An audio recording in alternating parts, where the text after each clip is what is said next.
Neither of us can hear the music. It should. You should. Oh, it's playing again. We should. You should be able to hear the music. It's all coded up to. Well, you guys be able to you're hear. the one dancing, and I'm like, I know he can't hear it either. I can hear it. I of course can hear it. Well, Not you. God damn it. Oh, well, our special guest. You're dancing over there, like. He's a great guest already. I love it. Yeah, he's selling it. Yeah, he's selling it. He's selling it. Oh God, I appreciate it. Well, thank you, everybody. Thank you for joining us on Ring Post Radio on this fine Sunday morning. I ruined my usual intro because I'm all out of sorts now. I'm Ryan. That's Scotty, and we are joined today by a very special guest, none other than SP3 of the True Heel Podcast, right? I believe it's True Heel Podcast. That's the name of it. True Heel Heat. True Heel Heat. I forgot the heat. I'm a bad host. Now you have heat. Now I have heel. Now we got heat. Ah, God damn it. Well, welcome so much. Thank you so much coming on to Ring Post Radio SP3. Thank you so much. We appreciate you being here. Thanks for having me, guys. Anything Scott does, I owe him a debt of gratitude because he helped guide me through Stardom All-Star Grand Queendom Week, helped me on the True Hill Heat flagship podcast when we had a whole bunch of wrestling to watch because me and him are in a rarefied air of we watch pretty much anything that has to do with professional wrestling, and I'm sure you're the same, Ryan, so great to meet you and be on here. Yeah, no, that's the whole conceit of the show, my man, is watching everything and anything that can fit in a 2-hour bag. You know, the podcast time constraints sometimes hit us, but we always make it. We're glad having you on. We got a lot to talk about. I hope everyone's doing well. I didn't do the check-in of Scotty. How are you doing, Scotty? Do we have a life update or anything?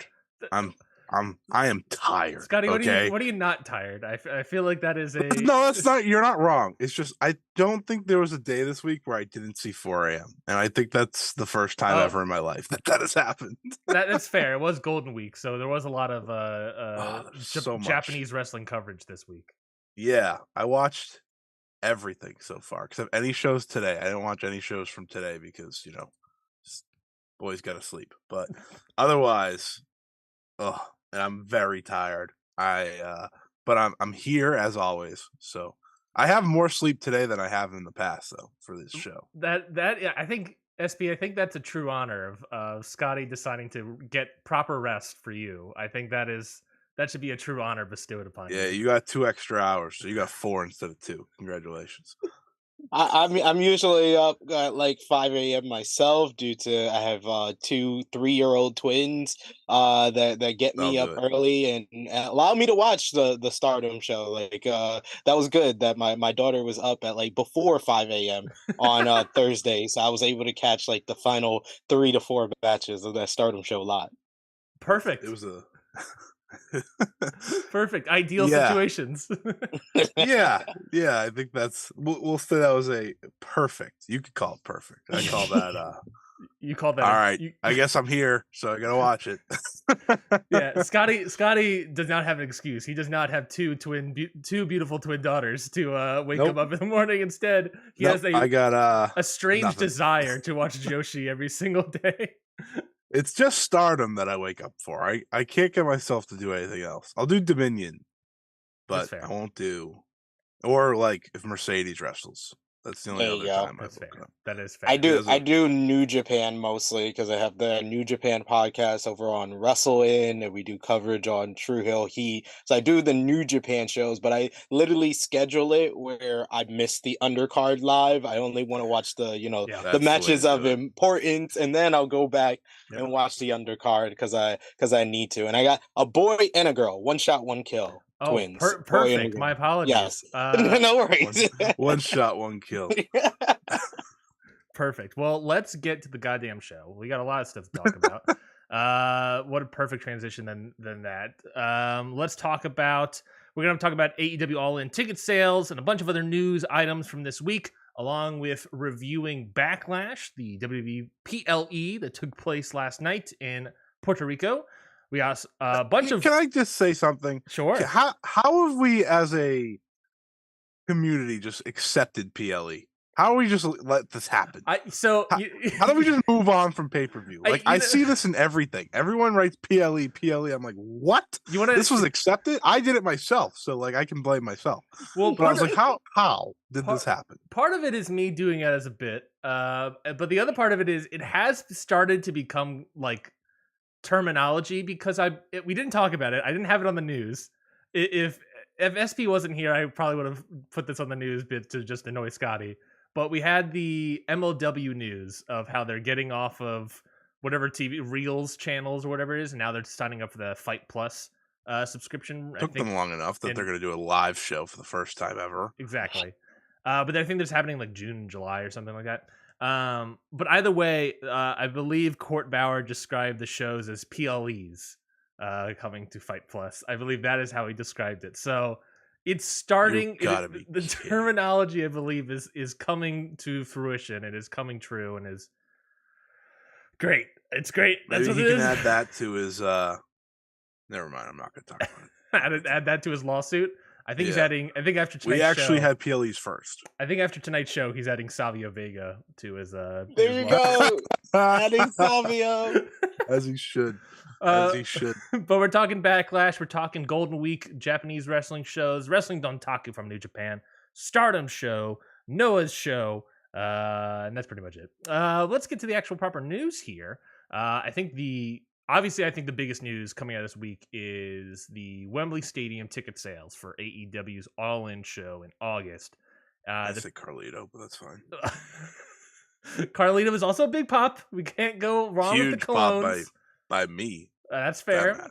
But AEW right now is on the not the precipice, but on the road to they're already cracking records left and right. But they're on the road to one of the biggest non-wrestling, maybe one of the biggest wrestling events in the history of wrestling, with the sellout or the possible, ticket sales that they're having so far. They started off selling 30-something thousand tickets, and then over the course of several days, by last we have confirmed May 5th, Tony Khan tweeting out that they sold 60,000 tickets for a $7.7 million gate.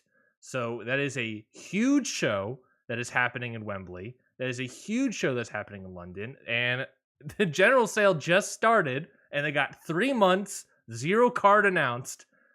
SP, I'm going to throw it over to you first. What do you think of these ticket sales so far? How do you feel about them, and where do you think they can go? What do you think the cap is on this whole event? Well, it's very much historic, what they were able to accomplish.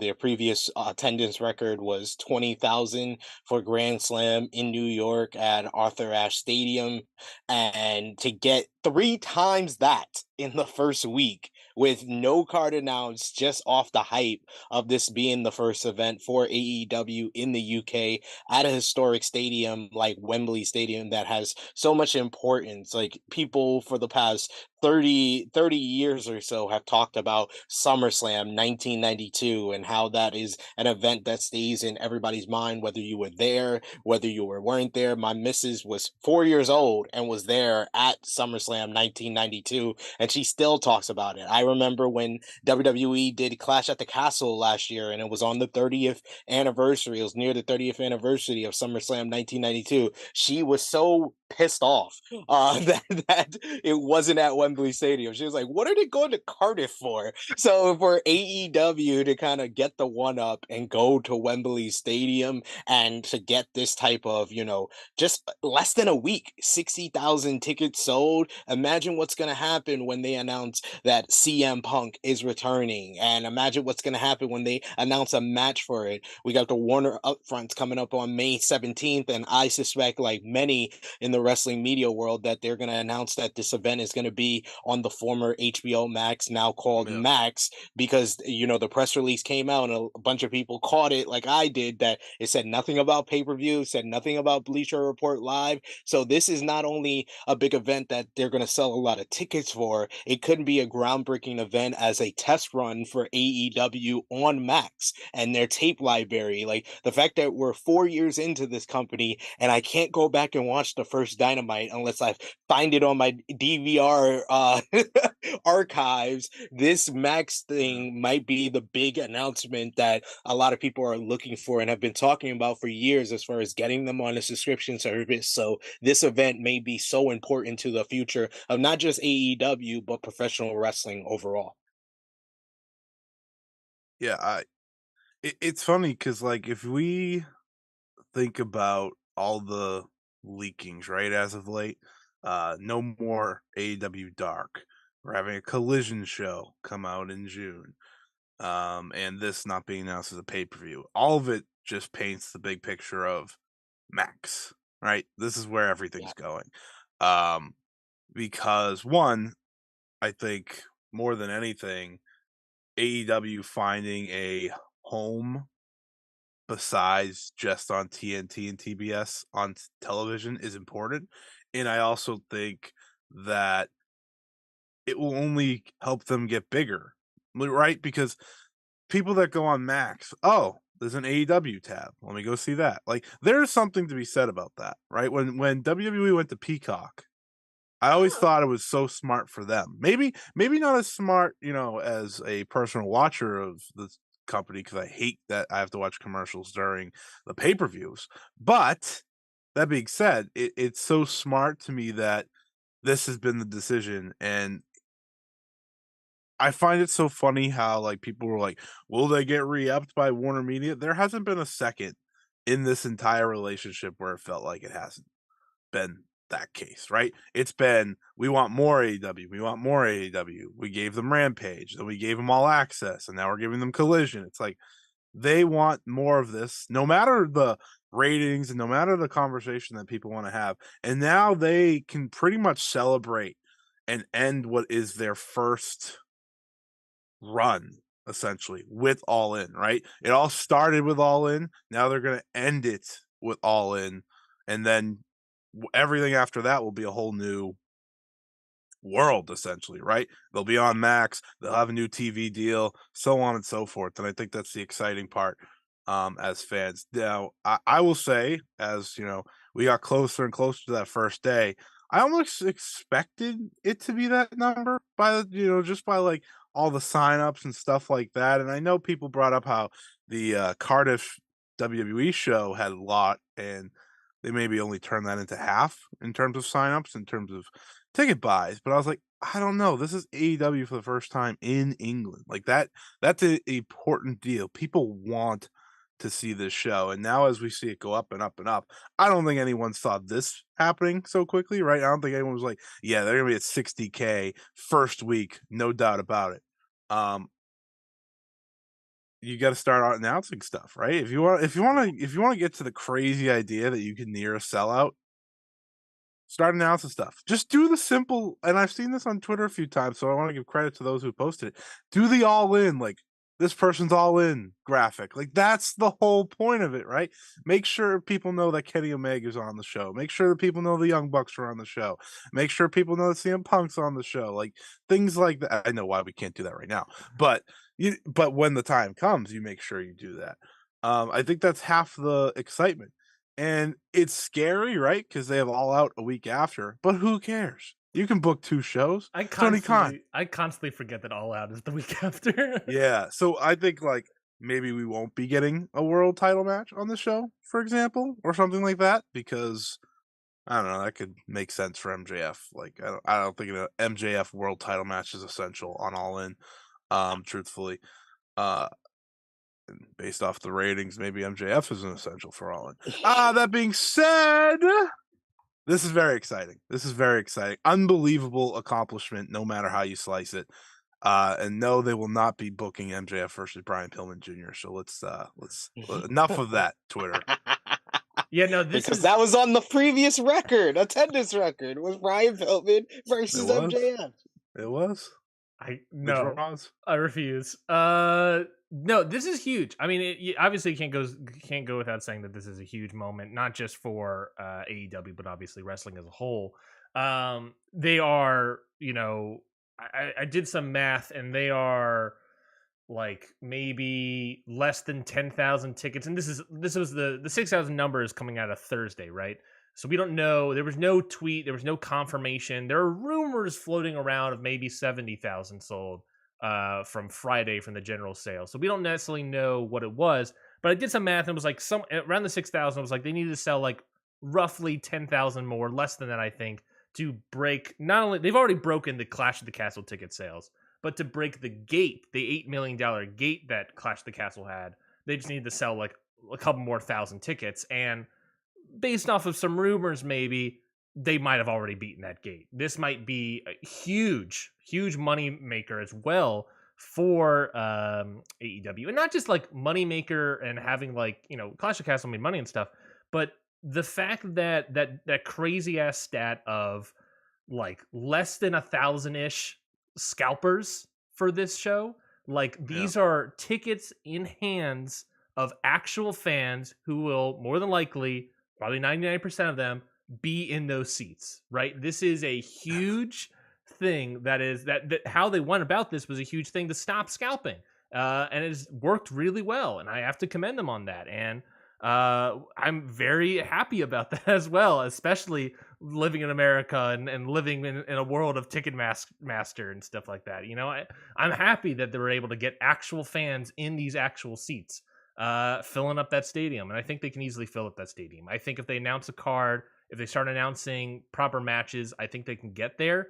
If they're sitting at, let's say, if they're sitting at 70,000 right now, then all they have to do is announce some really nice matches. And I think it's possible. This show isn't just for people who live in England. This is a show for Europe. This is a big show that many Americans are going to fly out. North Americans are going to fly out to see. So this is a big show. Scotty's not. He refuses. I just looked at the ticket map Yes. for the show, which, by the way, Ticketmaster stinks trying to move that damn thing. But it's like everything about the inner bowl for the most part sold. Yeah. And obviously the floor is mostly sold. It's just like the top ring that's like you see a bunch of scattered tickets. And when I say a bunch, I mean like it's nothing when you look at the entire thing as a whole. Yeah. And you see very few of the scalper tickets. And I think that's, like you said, a credit to how they did this right in the slots so that, but also I thought about this. What if scalper's going to do? There's 90,000 tickets on sale, and they're not that expensive. Like I looked at the prices; Yeah. they weren't that expensive for such a big show. Mm-hmm. So, I think that just benefited them. They're going to try and pack the house rather than do what WWE did with Cardiff originally, right? WWE had these ridiculously priced tickets, and people were like, "Oh man, this isn't what AEW is doing. AEW knows what they're doing here, and it's trying to get people in the building as they should." You say that, Scotty, but it's like on Thursday, I think the average ticket price difference for Clash of the Castle was like 148. For this show, for All In, is 130, and that is with the more expensive tickets being sold. So it was like an $18 difference of most of the expensive tickets sold. As you said, the upper ring is still not sold, and those are going to be cheaper. So that's going to bring the price down. Yeah. I think right now it might be sitting at like 128 or something. So probably they're going to settle I out just saw at 128. 88. Yeah, for a regular ticket. Insane. So it's like the average ticket Insane, price. It's way cheaper than Clash of the Castle, of course. So that's that's maybe the one thing hurting them for that gate number. But and there's a bigger hunger for AEW there. It's never happened. That's true. That's true. SB, what do you think they could do for a card, knowing that All Out is they're going to go all in then all out the next week? What do you think? Do you think would be the ideal card? Do you go, for lack of a better term, all out for All In and try to have like this insane, do you do CM Punk versus Omega? Do you do Ospreay Omega, Ospreay or Okada Omega? Omega doesn't Do you do a world title match for the show, or do you have a save some of the bigger matches for the pay-per-view the next week, knowing that you already sold most of this house with no card? Do you have to give it a big, huge card? What do you think would be the best course of action for that? they have to find a way where All In kind of correlates with two different events, because All Out is the week after. It kind of has to, blend in and bleed into that and have matches that kind of give more of a build to their big show, because that's also a big show. All Out, it's like their premiere event in a lot of fans' minds. That's considered their WrestleMania, and it's going to be at the United Center, which is holds more seats than the Now Arena, which they've been made the home of AEW since All In 2018. So, United Center's got what, 15, nearly 20,000 that they can put in there. So it kind of has to blend into that. If they are able to get these guys on the same page, what I would love for them to do is do CM Punk and FTR versus the Elite at All In, and then Punk versus Omega at All Out. That's how you kind of blend both in. But like I Feels said, easy. yeah, it feels easy, but it's definitely not easy. There's a lot of legal matters. There's a lot of emotion. There's a lot going on there. But the other event that I was referring to that it has to correlate with, in my opinion, is Forbidden Door. Because the only way you're gonna make All In different from All Out is if you have all your partnerships kind of involved in this one show. So, I know everybody wants from Forbidden Door last year. They were teasing that we were going to get Bryan Danielson versus Zack Sabre Jr. I'm hoping Zack Sabre Jr. holds on to the World Television Championship in New Japan after he faces Jeff Cobb in the rematch. And you can do Bryan versus Zack Sabre Jr. at Forbidden Door for the TV title. Have that go to a time limit draw, and then do Sabre Jr. versus Bryan 2 at All In. So that's how that can kind of correlate together. And then with, we kind of, it's already been confirmed pretty much, because Will Ospreay is going to beat Tanahashi. He's then going to beat Archer at Dominion. He's going to get the shot at the IWGP US Championship at Forbidden Door against Kenny Omega. So the match of the year rematch is going to happen. Ospreay Omega 2 at Forbidden Door. And then you do the third part. You do the trilogy. If you can't get done Omega and Punk on the same side, then you do the final match of the trilogy at All In. You do Omega Osprey 3. Omega is the kind of the key in this whole All In thing, because he has about 3 to 4 to 5 different matches that you can book him in. If you can't get him and Punk on the same side, you do Omega versus Osprey. If you can't make that happen and New Japan says, "Oh, we want the third match at next year's Wrestle Kingdom," then you do, "Hey, Kota Ibushi, how you doing? You want to team up with Kenny Omega on this card?" You do the Golden Lovers reunion, and you could pretty much put them against anybody if I you just put him want to. against the Bucks.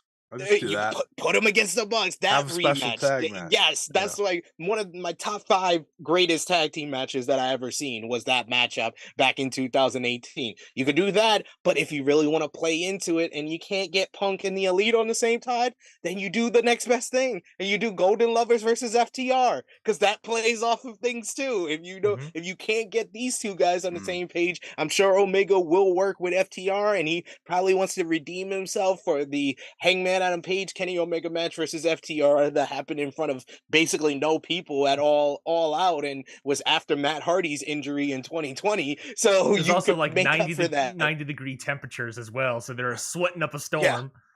Dax and Cashman complained about that for 3 years. So you can make up for all of that, put them in the ring with the Golden Lovers. Kota Ibushi is going to be going all out for that one. So yeah, there's plenty of different things they can do. That's the next big show after Punk is supposedly supposed to return in June. So like I said, you can't get Punk and the Elite on the same side. You can do Punk versus Chris Jericho at that event if you want, and then he can have an even bigger matchup at All Out. So they kind of have to work where Forbidden Door, All In, and All Out all work to each other, and it's kind of a one smooth narrative thread through all 3 events. Yeah, no, I'm very excited to see what happens. And you mentioned it before, Scotty, that there's also this other idea. There's the whole Max idea of what is happening with the possible streaming rights of it all. We at least know something that's happening with AEW and Warner Brothers, and that is from Aaron Druzerian of the Mat Men podcast, talking about how apparently there has been a exclusivity clause signed with Warner Brothers Discovery as this new TV collision deal that AEW has to have all of their product exclusively airing on Warner Brother products, which is one of the reasons why Dark and Dark Elevation have seemingly gone away. And then you get that mixed in there as well, that with Collision popping up and Dynamite happening, that these shows are going to be presented as double, 2A shows. That AEW Rampage is still going to exist, just in sort of a lesser format, and sort of take on that sort of dark elevation, God. younger roster, indie talent probably Rampage idea. lower. So, Scotty, I already hear mumblings coming out of you, Scotty. What do you think about this Rampage new? What do you think about this exclusivity clause? Well, Rampage can't get lower, so let's just act like it's already. Oh, I missed it. Oh well, better luck next time. Where else am I going to see my Jade Cargill squash matches? Where else? This is true. This is true. That's her show. So that's the only show I think we see her on anymore.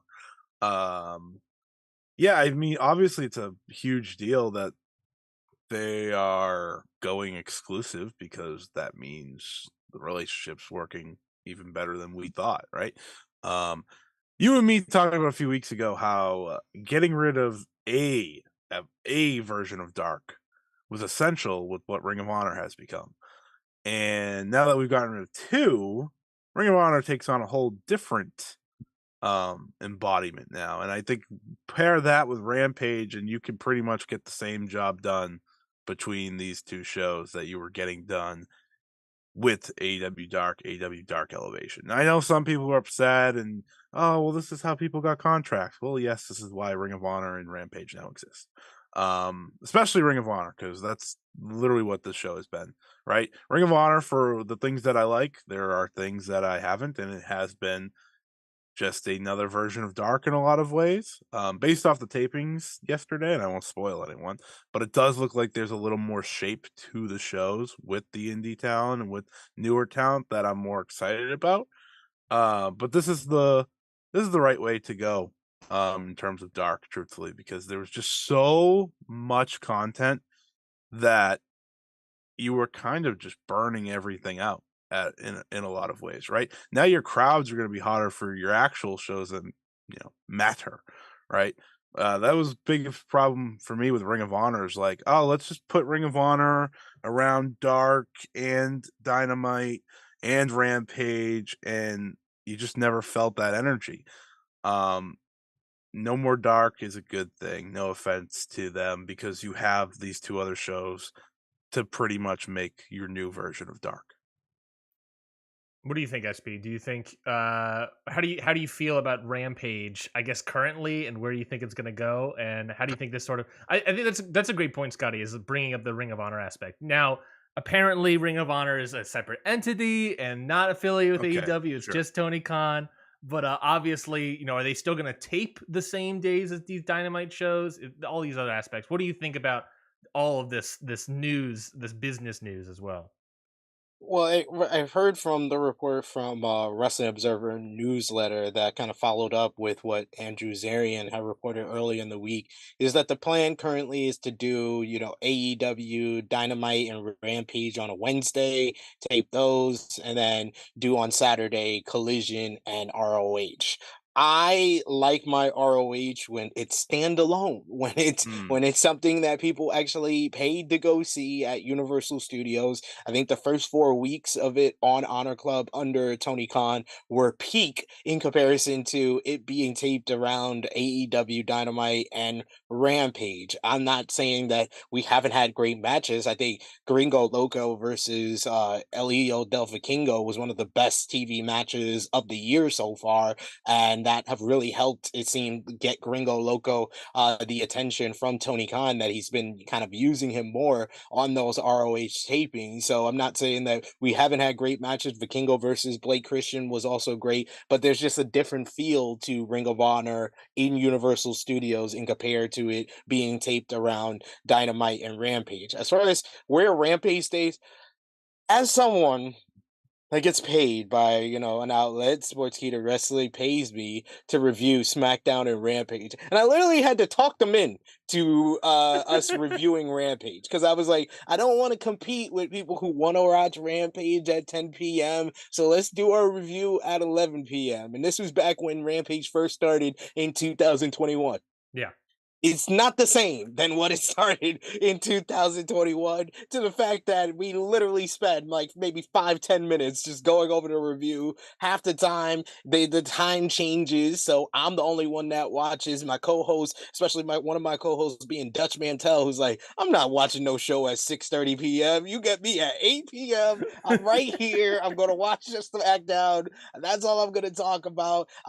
He doesn't even watch Dynamite, so it's like he's getting this a sample size. He's Yeah. getting the little sushi instead of the full course meal with Rampage. So it's just like, nah, it's not even been worth the time of even reviewing the show. All that withstanding, this week's episode was really good because of the firm deletion. Because Stokely Hathaway is one of the MVPs of all Elite Wrestling. Just one of the best lines ever is Tony Khan will pay for his crimes. But if you give me more Stokely Hathaway on AEW Rampage, I'll have no problem dealing with matches that don't really matter. And like Scott said, I can miss the show and I won't miss anything. I'm totally fine with that. I also tend, I am, if anybody's just listening to this and don't see me, I am African American, and I do tend to realize that Tony Khan puts a lot of the African American talent on Rampage a lot. If you want to see Swerve Strickland, you gotta watch Rampage. You want to see Keith Lee, you gotta watch Rampage. So I also like it for that, but I would prefer for them to be on a more mainline show, whether that's Yeah. Dynamite, whether that's Collision, and hopefully, them being like, okay, these guys are gonna be on Rampage on Dynamite this week, these guys are gonna be on Collision, and then our lower tier guys are gonna be on Rampage. But you have to make Rampage, if it's on TNT, you have to make it watchable. You Yeah. have to give it an identity. And if you're just gonna make it the new Dark and Dark Elevation, I don't know about that. I like the fact that, Fightful said it's going to be a mixture of Dark Elevation, Dark, and Rampage, where, you might get some big stars week to week, and then they'll mix in with the younger stars. That's all fine, but you have to create some type of identity, or those ratings that have been dropping faster than, stock in Elon Musk. It's not going to get any better if you give it just the job matches all the time. So hopefully they can find an identity for it that mixes in, that it can be more of peak Sunday Night Heat and not Sunday Night Heat when it was just Velocity 2.0. Yeah. So Yeah. I think that Collision is going to be more of like the SmackDown to Dynamite's Raw. So they will have their separate identities, but you have to find some place for Rampage. I'm glad you brought Yeah. up the SmackDown versus Raw debate. Go ahead, Scotty. Go ahead. You have a You thought. said Tony Khan has to pay for his crimes. Yeah, with Swerve Strickland, this guy. Let me. You sparked something in me. I was about to. If you didn't keep talking, I was gonna because that bothers the hell out of Same. me. Swerve Strickland's one of their best workers, and I have to watch like Rampage to see his 2-minute promo. Stupid. It's so stupid. But Yeah. I'll let you go. Right. I was gonna say that I'm glad you brought up the SmackDown Raw debate about seeing Collision and Dynamite, and my concerns about the whole Collision thing, and maybe they're unfounded, because if it's truly going to be the CM Punk show, then maybe it's going to be fine. Is that like Rampage originally, and maybe that was part of your argument. Was the CM Punk show. Well, yeah, it was the CM Punk show at one point in time. It was many considered a SmackDown to Dynamite's Raw, right? And then it has slowly become not that, as you said. And I think there's legitimate concerns that, okay, Rampage does do storylines, right? The entire, like, a lot of the Swerve Keith Lee storyline went on Rampage. They're currently doing an Anna J. Julia Hart storyline. I'm not into it, but it's a storyline that's happening on Rampage. So they are doing storylines and stuff on Rampage, but it's the question of, like, are they going to move some of those to Dynamite and Collision? Is Rampage going to have less storyline stuff? Or are they going to have the same amount of things? The question is, what is Rampage Are they gonna? Is it just going to become like matches happening for an hour on Friday nights, maybe on That's what TNT? it is to me.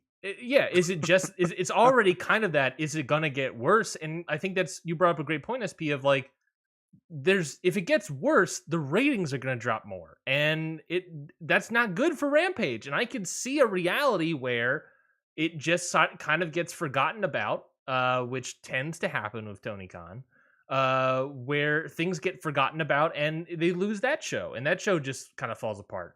If it falls apart, then guess what? They still have Collision, they still have Dynamite, and maybe they have a new television deal that's making them even more or even more money. So like, who cares? But you know, I don't know. I fear that the Collision being born puts a ticking time clock on Rampage, and it's and how long it's going to last in this world. I'm not There's convinced that been it's one going to stay already, around in forever. my opinion. So I mean, yeah, more or less, Scott's right. It's kind of been that already. And another key point of what you're saying, Ryan, is that their new TV rights deal is very important Hmm. for AEW and their future. And I got the chance to talk to Brandon Thurston of WrestleNomics over on Fightful Overbooks in the Weeds with Jeremy Lambert, and I asked him about AEW and this whole exclusive ownership of their content that's been associated with the story of them canceling Dark and Dark Elevation. And the sure. big thing that he emphasized is that AEW is currently under monetized with the amount of Yes. with the amount of content that they're producing for Warner Mm. Brothers Discovery. They're not getting paid all that much. Like WWE in 2019, when they signed up with Fox and NBC Universal for Raw and SmackDown, they got $470 million. Even on the improved deal that AEW got, they made what, 40-50 million Hmm. for getting the extra hour of Rampage, and then the always occasional Battle of the Belts, Yep. which, talk about something that Oh, it is way oh, farther away than what we thought it was going to be. Battle of the oh. Belts. I don't even want to get started on that because they hyped that That up show's as the worse than clash of Rampage. exactly. Somehow that's worse than it's just a special episode Yeah. of Rampage. It's Rampage with one extra hour now at this point because it was doing horrible ratings on Saturday, so Hmm. they just made it a 1 hour extra for So they made a Rampage. 2-hour show on Saturdays. It's like Wow. come on, come on, what are we doing? So they need to focus, and I like the fact that with Wrestling Observer newsletter, when they talked about this brand split, is that they're not gonna say CM Punk Collision is your Saturday show. You're always gonna be on Saturday, because honestly, they don't have the star power, as we've been seeing with the ratings. You can't just have CM Punk on a Saturday where there's so much competition with UFC pay-per-views, Yeah. with WWE premium live events. Yeah, I said it to piss off Scott. Premium live events. Mm, You got football coming up in the fall. You got basketball, the NBA playoffs. All WWE, this you stuff. have WWE PLEs coming your way as well. Like Yeah, we talked about this when the rumors of Collision were happening. Is that okay? Number one, I assume this means that AEW is fully going Sunday pay-per-views. And number two, WWE is yeah, now that's working on part of it. Saturday pay-per-view cycles. You are going to fight against WWE pay-per-views, UFC pay-per-views, college football. Like that is a rough time slot, honestly. it really is. And I don't know if that's kind of going to be a long-term thing, but they don't have the star power to just have CM Punk there, because CM Punk was such a difference maker for the ratings for Dynamite. So I like the Don't tell fact that Elite fans that. the new yeah, don't tell them that. I'm an Elite fan and I'm saying it. Yeah. But CM Punk is too big of a star that he's made such an impact on the Dynamite rating. You can't just have him on Collision. You got to have him on Dynamite as well. So I like the fact that they said, sometimes CM Punk will be on Collision, the Elite will be on Dynamite, but sometimes CM Punk will be on Dynamite, the Elite will be on Collision. It's Yeah. kind of going to be, or whoever, it's kind of going to be what WWE has been for the past 8 months, where they Bloodlines a draw, they're going to be on Raw, they're going to be SmackDown this week. They're gonna be all over the place. So you gotta necessitate who needs these stars this certain week, what type of competition you're going up against. So I like that there's gonna be more of a soft brand split, but each show kind of has to have its identity and kind of has to highlight all these guys that we don't see week to week. It's been months now since we saw Miro. He's Who? injured now. Exactly. He's injured now, but Andrade was barely used that much. So there's all these different guys, and Yeah. like Scott said, Swerve Strickland is the number one Yeah. because he's not only he's good for ratings, not only is he one of the best workers, he's one of the best characters, he's one of the best heels, and he has a close relationship with Tony Khan apparently. So all of this does not make sense of why he's not on No. the show every single week. So it's just baffling to the mind. So hopefully, with having an extra 2 hours, who at the plan to be a top line show, guys like Swerve Strickland will get the attention and be on week to week. Yeah. Even before this 4 pillar storyline, we barely saw like Darby like that since he lost the TNT championship. We barely saw guys like Sammy Guevara. No, that's okay though. That's okay though. Sammy That one's Guevara, okay. I understand. I understand. The women's division, it's the same thing. Like, Ty Mello, we've been seeing her on All Access complain about, oh, I'm barely used like that. So it's all this stuff, and they understand they don't have that star power in the women's division. So women's division is going to be on Dynamite. They're going to be on Collision. It's kind of going to be widespread. There's not going to be a brand split in that way. So they kind of have to address a couple of different issues. And I'm hopeful that the Collision thing will help them. Not only with that, it will help them with getting more monetized. And Tony Khan has to understand the fact that he is under monetized for the amount of content he's producing. So maybe you need to stop being so damn loyal to Warner Brothers Discovery and talk to somebody else and ask them what you're valued at. Because that's the only way you're going to get the money you really should get from Warner Brothers Discovery is by talking to somebody else. Learn from the WWE free agents like Randy Orton, who's like, oh, I might talk to AEW. And WWE was like, oh, here's $3 million a year. Here you go. Here you go. Like, we don't want you to talk to them. Like, if you're going to talk to somebody else that will give you the money you really deserve, Tony Khan has to realize that he has to do the same with Warner Brothers. That's a huge point as well. Before we move on to the next topic of, I'm sure, as someone who was just working on a Warner Brothers, not really, like a Warner Brothers TV show, I'm sure Warner Brothers is very happy that they are underpaying AEW. AEW is happy with the money, of course, but I can bet you probably $1 million that Warner Brothers is very happy that they are currently underpaying AEW, Warner Brothers Discovery, I should say, because they don't know what they're doing. They don't have the money for their own TV shows. I mean, the upfronts are coming up, but nothing's really been like, no TV shows have really been renewed or anything. So I don't know they don't really have the money to do anything. Well, speaking of remembering to keep people on television, and speaking of Swerve Strickland, AEW also apparently announced a new director of wrestling administration. I'm not gonna say that title is made up, but 100% that title is made up. Director of Wrestling Administration. They hired Will Washington as the new Wrestling Administration coordinator. He'll be working, according to Tony Khan, working in many areas of wrestling, live events, social media, creative, PR.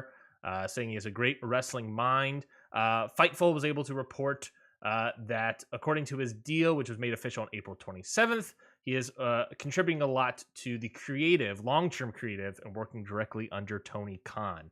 Obviously, you guys both work and have alliances, we'll say, with Fightful. But so I'm sure you guys have maybe talked to Will Washington in the past as well. But from someone that has probably the least amount of interactions with Washington, incredibly nice dude, incredibly smart, and has a memory like a trap. Like, he remembers everything seemingly. Tony Khan-esque in that way. Incredibly nice dude. One of the nicest podcast people out here, and incredibly also smart about the business. I think we can't forget that, like, he was the guy that pitched having the Round Ball Rock NBA music being played. He was the guy that apparently, he was the biggest guy that pitched the idea of lightening up the crowd in terms of putting lights back on the crowd. And those two things happened. Tony Khan both listened to those things, and then obviously he brought him on. I'm not saying those things got him the job. I'm saying that those things probably helped. I cannot be happier. I think that's a good move. I think I've expressed in the past how booking all of this stuff is a lot for one person, especially taking on the Ring of Honor. I said at the time. And I think he needed extra help, and I'm glad to see that he has seemingly gotten extra help in the form of a new voice. I also want to mention a new voice in wrestling. He didn't hire Eric Bischoff. He didn't hire any of these old school guys from the 90s. He hired a new voice, and the last time we had a new voice in creative of wrestling was Tony Khan essentially buying his way into it. Will Washington is, I'm not sure he's going to be really, I'm not sure if he's pitching storylines per se, but the fact that he is in creative and he has potential to get to that point is huge. And having a new voice in wrestling is very huge. So I'm excited to see it, see what comes of this new role for old Willie Wash. What do you guys think about this new hire for AEW? Yeah, I think obviously it's a great move. I mean, when when when Will started talking about how he's leaving Fightful and stuff like that, things started to connect. I think for a lot of people who may have not been in the know, and oh, this is probably where it's going to go. He's been doing podcasts as long as anyone, and that comes with having a knowledge for this and having an awareness for this that I don't think can be overlooked, like you said. While he has a great memory and stuff like that, he has a great care for this, right? Mm-hmm. And he's someone, and I think this is kind of an embodiment of WWE after so long, is he's someone that has his ear to what we're talking about, right? What a lot of fans and a lot of people are talking about in terms of what they'd like to see. And I think that's huge for Tony Khan, right? Tony Khan sees tweets, but at the end of the day, Tony Khan's doing AEW, Fulham FC, Jacksonville Jaguar stuff. Like, it's only so much he can handle. So bringing in a guy like Will to help and even just keep creative on track, right? Yeah. The simplest thing when I read that, I was like, oh, so like not have the Swerve and Keith Lee feud just disappear for 3 months and then be like, oh, right, we should finish that. Like that's the type of thing that's like, oh, that's perfect, right? And it's so simple, but it's effective if you have help. Mm-hmm. And Will Washington, like you really said, great guy. It's easy to cheer for him in this scenario. And I think that's what we'll all be doing. So I'm excited to see. We won't know what he does because it's behind the scenes for the most part. But at the same time, we also will, because if stories get better, he's getting the credit. So congratulations to him. Yeah, you saw it this week when, if you've listened to Will, he's a big fan of a Karashida. Karashida returns. Everybody on social media was like, Will Washington works. He doing the damn thing. Well, as someone who's, done podcasts, I've done Day After Dynamite with Will over on Fightful. I've done, filled in for him over on Grab City and just been able to talk to Will. He's just one of the smartest guys that's ever done what we do as far as wrestling media. And he's someone that Tony Khan has listened to. I know for a fact Tony Khan had been watching the Day After Dynamite and hearing what Will was saying, like you said, Ryan, the round ball rock and lighting up the crowd and his certain things about, stuff of, storylines and Mm-hmm. the whole big blow up and controversy with Tony Khan's tweet about Big Swole and Grapsody doing a podcast about that.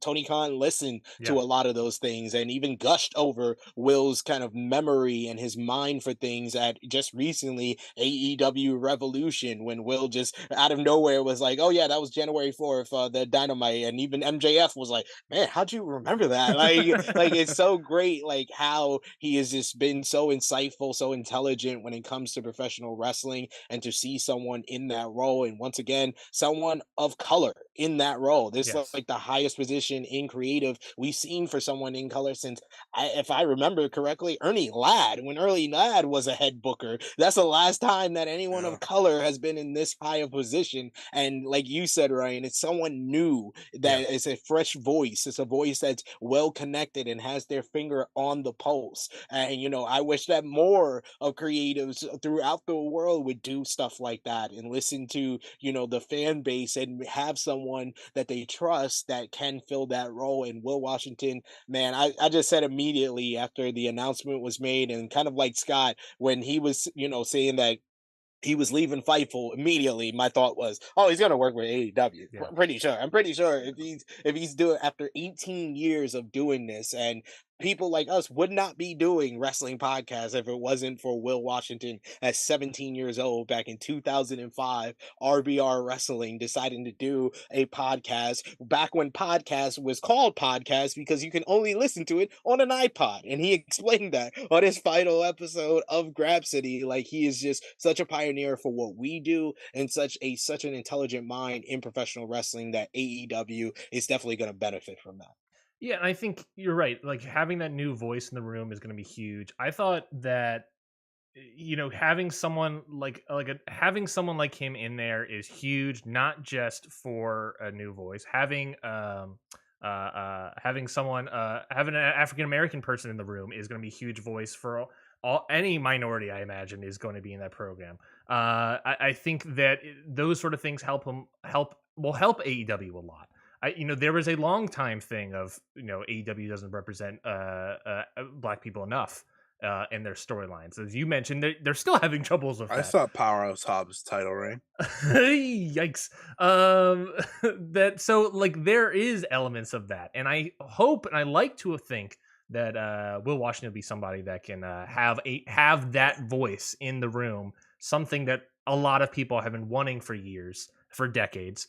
And having a new voice that isn't, remember when Vince McMahon was doing XFL and they brought back Paul Heyman and Eric Bischoff, guys from the '90s, right? A new voice. This is a new voice from failed companies. Guys from failed companies.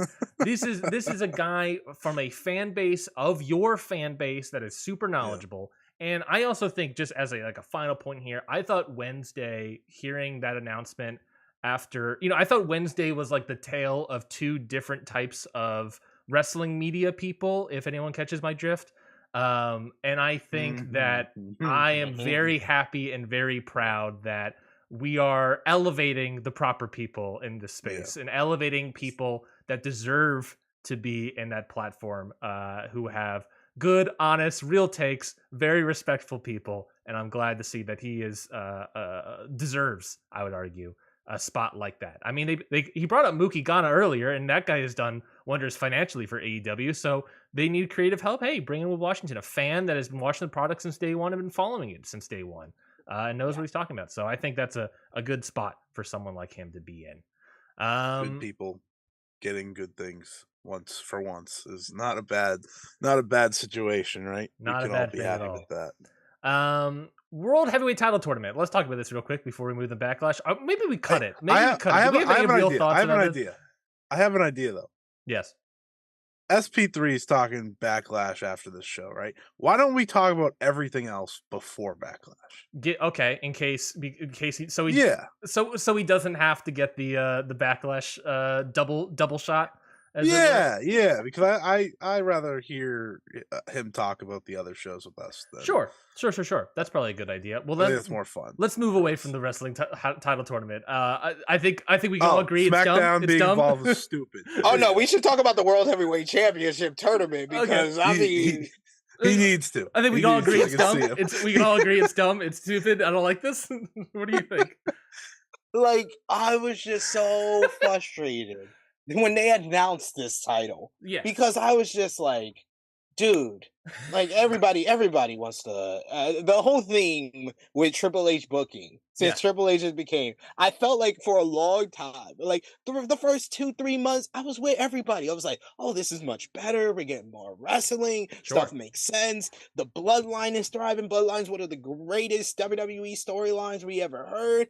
And then it was around maybe like December or January, where I was just like, no, the Bloodline is freaking a distraction. Yeah. It's the black band on the Titanic. I was like, everybody's like, oh, this black band, they playing some good music, and they don't realize the whole ship is going down. Yeah. The fire in the walls. It's like, I was like, the women's division is a wreck. Yep. I was like, why is Rhea Ripley winning the Royal Rumble where you've been building her up to face Bianca Belair since July of last year. Mm-hmm. And now she's racing Charlotte Flair because Triple H, we all remember, was so upset that she didn't win in 2020. It's like, oh, 3 years ago, we didn't do this. And everybody was like, oh, no, no, it's going to be okay. They have a great story to tell. I'm like, sure, they have a great story to tell. He hasn't been telling great stories with the women's division. And what did happen? By the time we got to WrestleMania, everybody was like, oh, yeah, he didn't do a good job with that. Oh, I told you from the very beginning this wasn't going to go well. And then Bianca Belair going with Asuka, not even going to get started on that. That was not any story at No, all. no. So nothing. that was just dumb to begin with. If you flip it and you do Asuka getting revenge on Charlotte for beating her at WrestleMania, and your two biggest Triple H women that started in the pre-C when you were in charge of NXT, if Yep. there was a women's match to do at your first WrestleMania, it was Bianca Belair to Rhea Ripley. You idiot. So this is when I started calling him Flawed Paul, because he has a lot of flaws, but a lot of wrestling fans don't want to realize it. And Yeah. he is the cerebral assassin. So when he did that meeting with the talent, he was like, well, Vince is gonna have input, but I have the final say. And everybody was focused on Vince will have input, and I was focused on him saying he has the final say. So everybody that wants to be in support of Triple H is like, oh well, that has to be a Vince idea. That's a Vince idea. That's Vince. And even with this World Heavyweight Championship, they're like, oh no, the problems with this is just Vince. This is Vince. It's like, Yeah. no, he created the perfect scapegoat for him, and everybody is just fooled by this to the point that, all respect to Will Washington being in AEW, but Triple H needs someone like me to tell him that this stuff ain't working. This stuff ain't working. Let's focus on the women a little bit. Yeah. And when you create a title and your whole speech is, hey, this is the championship because, Roman Reigns is so unbeatable. He's going unprecedented. I don't know a lot of people that could beat Roman Reigns. He's going to be 1,000-day champion. Yeah. And he was smart enough to create a contract with a company I'm supposed to be in charge of. So I could have stopped him from signing this contract where he works part-time days and he's not defending the title that much. Well, but here's the consolation prize title. And everybody's like, yay, Triple H gave us what we want. No, you wanted the titles to be split. You did not want a third world championship. Yeah. And then I had to deal with WWE fans on social media telling me that no, it's not a third world championship, it's a second world championship. Because you see, Roman has never defended each individual title, so it's one title now. I am sorry. If you look at history, 2002, Chris Jericho winning the Undisputed Championship. When Triple H wins it at WrestleMania, what do? They don't let him walk around with two different world titles. They consolidate it because that was an actual plan. When Randy Orton wins the Undisputed Championship in 2013, they literally retired the World Heavyweight Championship. And then by the time Bryan wins it, and then it goes to, Cena and then to Brock, but less than a year, they combine the titles, they make one title. Mhm. Every single time there's been an undisputed champion, that's what they have done. They have had a plan to consolidate and not make some guy walking around through airports every other weekend with two separate world titles. So apparently, 9 times out of 10, they were wanting to split these titles. Roman would not want you walking around with two separate titles if they did not want to split these titles. And you had chances, Triple H, despite everybody wanting to blame Vince McMahon. This dude had 9 freaking months to figure something out. How about you make Austin Theory look like an idiot by him cashing in on one world title instead of both world titles, and instead of him cashing in on a freaking mid-card title, you could have just made him into the idiot and have Drew McIntyre get his moment at Clash at the Castle. Everybody was waiting for it. They popped when Austin Theory came out. He could have cashed in on the WWE title. He kicks him in the face. Drew McIntyre gets his moment, and he doesn't have to sing with Tyson Fury. You had Cody Rhodes go to promo for the WWE title. He only cares about the WWE title. He don't care about no Universal title. His dad didn't even know there was a Universal title before he passed away. He cares about one freaking title. He wins the Royal Rumble. He gets off of that title. He doesn't care about the Universal title. You create a new story with Roman Reigns where he's holding one title and he's like, should I own this world title or not? He could have just had Cody win the WWE title and everybody's happy. Scotty, anything to add? You had the rant that I usually have once a week on this show, so I appreciate it. And everything you said was right. That's my favorite part of that entire. Every single thing you said was right. That was awesome. Yeah, I mean, it's the consolation prize. The only and this is the fun part, also the dumb part, right? Because in WWE logic makes no sense. The only person that technically has a claim for this world heavyweight title is the guy that Roman Reigns didn't beat, and that's Seth Rollins. Yeah. That's the only guy that makes sense. And by the way, is the only guy who should win this title.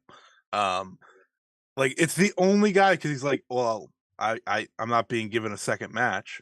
I'm not being given a second match, and they probably should have played that story up a little more to make the title make sense, right? Instead of just now, right? We're gonna act like all of a sudden that Roman Reigns hasn't been involved on every show, and that Seth Rollins couldn't have walked over to SmackDown at any moment in the past 9 months to be like, hey, I want that title. It's one of the biggest blunders I think they've had is just not running that match back in any form. Yeah. But you know what? Go crazy, Triple H. Have your moment. Well, you see, You nailed it you on the see head. Scotty. Listen, No, go ahead. Sorry, go ahead. the reason the Universal title still exists is because that's the one Roman won first. That's the whole reason. Yeah. That title would be dead and gone if that weren't the case, but that's the first title he had, so we have to keep it around until he actually loses. Mhm. It's almost like like SP3 said, you could have taken the other title. That being said, here we are. We have 3 World Heavyweight Championships in physical form, mind you, that matters.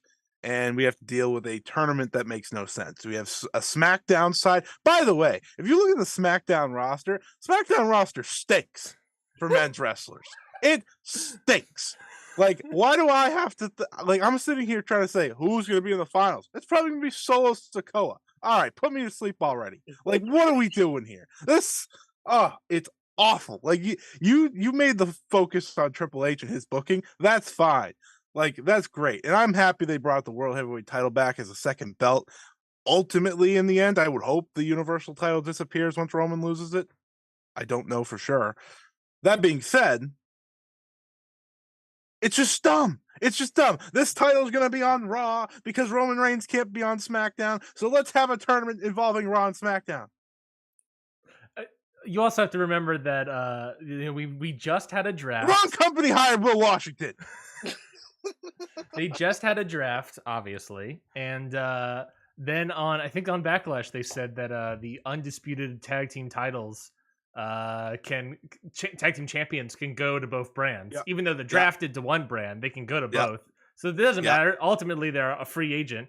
Does that apply to Roman as well as an undisputed world heavyweight champion? Triple H told me no. The women's tag team titles get to go on both shows because Liv and Raquel got drafted to Raw. They got a match on SmackDown this coming week. It does not make any sense. And the draft starts like the draft is in place now. Like all the results of the draft now exists. So why are they on SmackDown? And the only thing because Scotty was spitting facts as well. The only thing I want to correct is that, Scotty, it's not even physical form. It's now canon that this is the 3rd world title. You know why? Because Paul Heyman on Raw literally said it. He said Roman's got 2 world titles. Why don't he get a 3rd? So that's why I was like, I'm not arguing with these WWE fans anymore. They literally have made it canon now that this is a 3rd world title. Yeah. It's dumb. It's just dumb. Making a Raw title that is decided via SmackDown matches as well, and involving SmackDown wrestlers, if I remember correctly. Yes. It's also involving SmackDown wrestlers. And then you're doing Raw versus SmackDown less than a month. So you're telling me that Karrion Kross has a chance? Yes. And why couldn't they just do an 8-person tournament on Raw? The Raw's got all the top guys. They got Shinsuke Nakamura. They got Seth Rollins, Cody Rhodes, Gunther. They got all these different guys. You can put SmackDown stinks. You can put Brock in there. You have Drew McIntyre as well, which whatever's happening with him. You have guys that you can fill a tournament with. Even if you just wanted to do 2 triple threat matches of a tournament, you got 6 guys. You can put them together and do a match. I don't know. Stupid. Why and this is my and I'll stop talking about it after this, but this is the dumbest part of it all, right? They have 3 weeks to build towards this show, so I understand it's not as long as most pay-per-views, but you could fill your weeks with television do the triple threats in one show and then the finals the next. Instead, aren't they doing it all in the same night for no goddamn reason? Like, Yep. Triple H, come on, man. Like, listen, we talked about the world title at large and the idea of it anyways a few weeks ago. Me and Ryan, like, we talked about the belt itself, and it is what it is. It's better than the blue and red strap. But when the blue and red strap still exist, who cares? I'm Well, done talking about as this Triple stupid H once tournament. said, the story never ends. So we're just gonna Ugh. keep going until I don't know, forever. I don't freaking know anymore. Like, I just want someone to like throw the Universal title in the trash the moment Roman loses, just so that like I can feel like, oh, okay, there you go. We just had to look at it for the past forever because Roman won it first. Great. Let's move on to wrestling Dontaku. Let's talk about some good wrestling, folks. Oh my I think we god. all need a refresher, a nice little cigarette after that. Wrestling Dontaku. Took place New Japan on 5/3 last Wednesday. Obviously we're skipping all the So 6 man. long ago. So long ago at this point. Obviously we're skipping all the 6-man tags because who gives a shit? But of the title matches that we all saw, I thought this was a pretty good little show here, a little half of a card here. What did you guys think of Dontaku? I rather enjoyed it. I like that there is fresh angles, and New Japan just feels like it's in a new era, Yeah. mainly because they're really trying to establish new stars. Like we've had Okada, the Tanahashi, the Naitos. You had Will Ospreay for a bit. Jay White was a top star, but now he's gone, and they've had to fill in a lot of spots because Tanahashi ain't getting any younger. Hmm. Naito, he's piling up the injuries, and you can't just stand on the Okada mountain for too long. So, putting the title on Sonata was a first step, and just, the further progression of Ren Narita and Shoto Aminu and some of the undercard guys that have been there for a Mm, while getting the attention that they deserve. And their tag team division is probably the best it's been since I started watching New Japan Yeah. back in like 2014. This is the best that the heavyweight tag team division has been, and the junior heavyweight tag team division since the Young Bucks left. So yeah, it just felt so fresh and new. A lot of the angles, and I would say everything from Zack Saber Jr. versus Jeff Cobb was a great match, which is similar to how I felt about Sakura Genesis, where everything from Mercedes Triple Threat on was a great match. They seem to be doing that theme of each match is better than the last before we get to a great main event. Yeah, I thought the show was very good. Let's go through it match by match here a little bit, giving our quick little thoughts on it all. We'll start with the world title because I think that's the more exciting part to talk about. We got the world heavyweight title match, the IWGP world heavyweight title match between Sonata and Hiromu Takahashi. I don't think anyone really thought Hiromu was going to win here. Obviously, I would argue at the time, thought maybe Shingo, maybe Naito at Dominion. But of course, I thought a really good match. I thought this was a great match. I think it went 4 stars flat in this bad boy between Sonata and Hiromu. I thought it was great. And I've been sort of down on Hiromu a little bit. So getting 4 out of me with a Hiromu match, I really enjoyed. But I thought it was a great match. And then post match, you get the return of my bad boy Yoda Tsuji, and I'm hyped, baby. There has never been bigger I'm him energy out of these young lion returns than Yoda Tsuji. Master Wado didn't have it. Ren Narita didn't really have it. He was good, but he didn't really have the I'm him energy. He didn't not have it, but he didn't have it. And then Shota Umino is, I think, trying to have it. I think he's trying too hard to have it. if he gets rid of that stupid jacket, we could be there. but Don't get me but Yoda started. Tsuji fully has it. So I thought we had a great main event followed by a fantastic angle with a ginormous push. Yoda Tsuji comes back, faces the world heavyweight champion, takes on not one, not two, not three, not four, but just 5 guys, and a great looking spear to boot. And now he's getting a main event title at Dominion, and I'm super excited about this. Wild. I don't know if he's going to win. We can talk about that, but I thought Uh, this final segment here was fantastic. Scotty, what did you think? yeah, I thought the main event was fantastic. Me and SP3 talked about this. I thought I have this Hiromu match right there with the Leo Rush match from a few months ago in terms of his greatness. And this was the match where I was like, oh, maybe I'm just a Hiromu fan again because I've been liking all of his matches. I like the one with Yo. I love the one with Leo. I love the one with Kanemaru, and I love this one. So I was like, all right, maybe I'm just back on the Hiromu train, and I'm just not noticing. Because I think what Hiromu did really good here is he made you believe, even in the match where it was unbelievable that he would win. Right? Like there was no shot this guy was winning, but he made you believe. He went all out to do so, and it was fun to have Hiromu in the underdog role for the first time in what felt like forever. Um, because right, he's the ace. He's the guy that doesn't really do that, and that's why I love the Kanemaru match so much. Is he was kind of that underdog because his leg was destroyed, and yeah, I thought this was one of the best matches of the week. I've seen a lot of wrestling this week, but it was one of the best matches of the week. Sonata, this new coat of paint, I just want to give him credit because I think we'll almost skip over Sonata, right? Because it was the Hiromu challenge and then the Otasuji debut. But Sonata, he has found it. He has found the recipe for his success. Between just his overall presentation and his updated style. I won't say it's a completely different style in the ring. It's updated to the point where it's bringing together what you and me have talked about, Ryan, is that if he wrestles faster, right, and less methodical, he's just a better wrestler overall. He's always been a good to great wrestler. It's just a matter of he's a him. great G1 wrestler. You know what I mean? Yeah, it's just a Yeah. matter of him caring to wrestle that way, right? Yeah. And now that he's champion, I mean, he has no other choice but to care. But I thought he was great here. I thought him and Hiromu absolutely knocked it out of the park. And like yeah, you said with Yoda Suji, it's a bold move. I'll say that. Um, Putting him in the Dominion main event is about as bold as a company can go.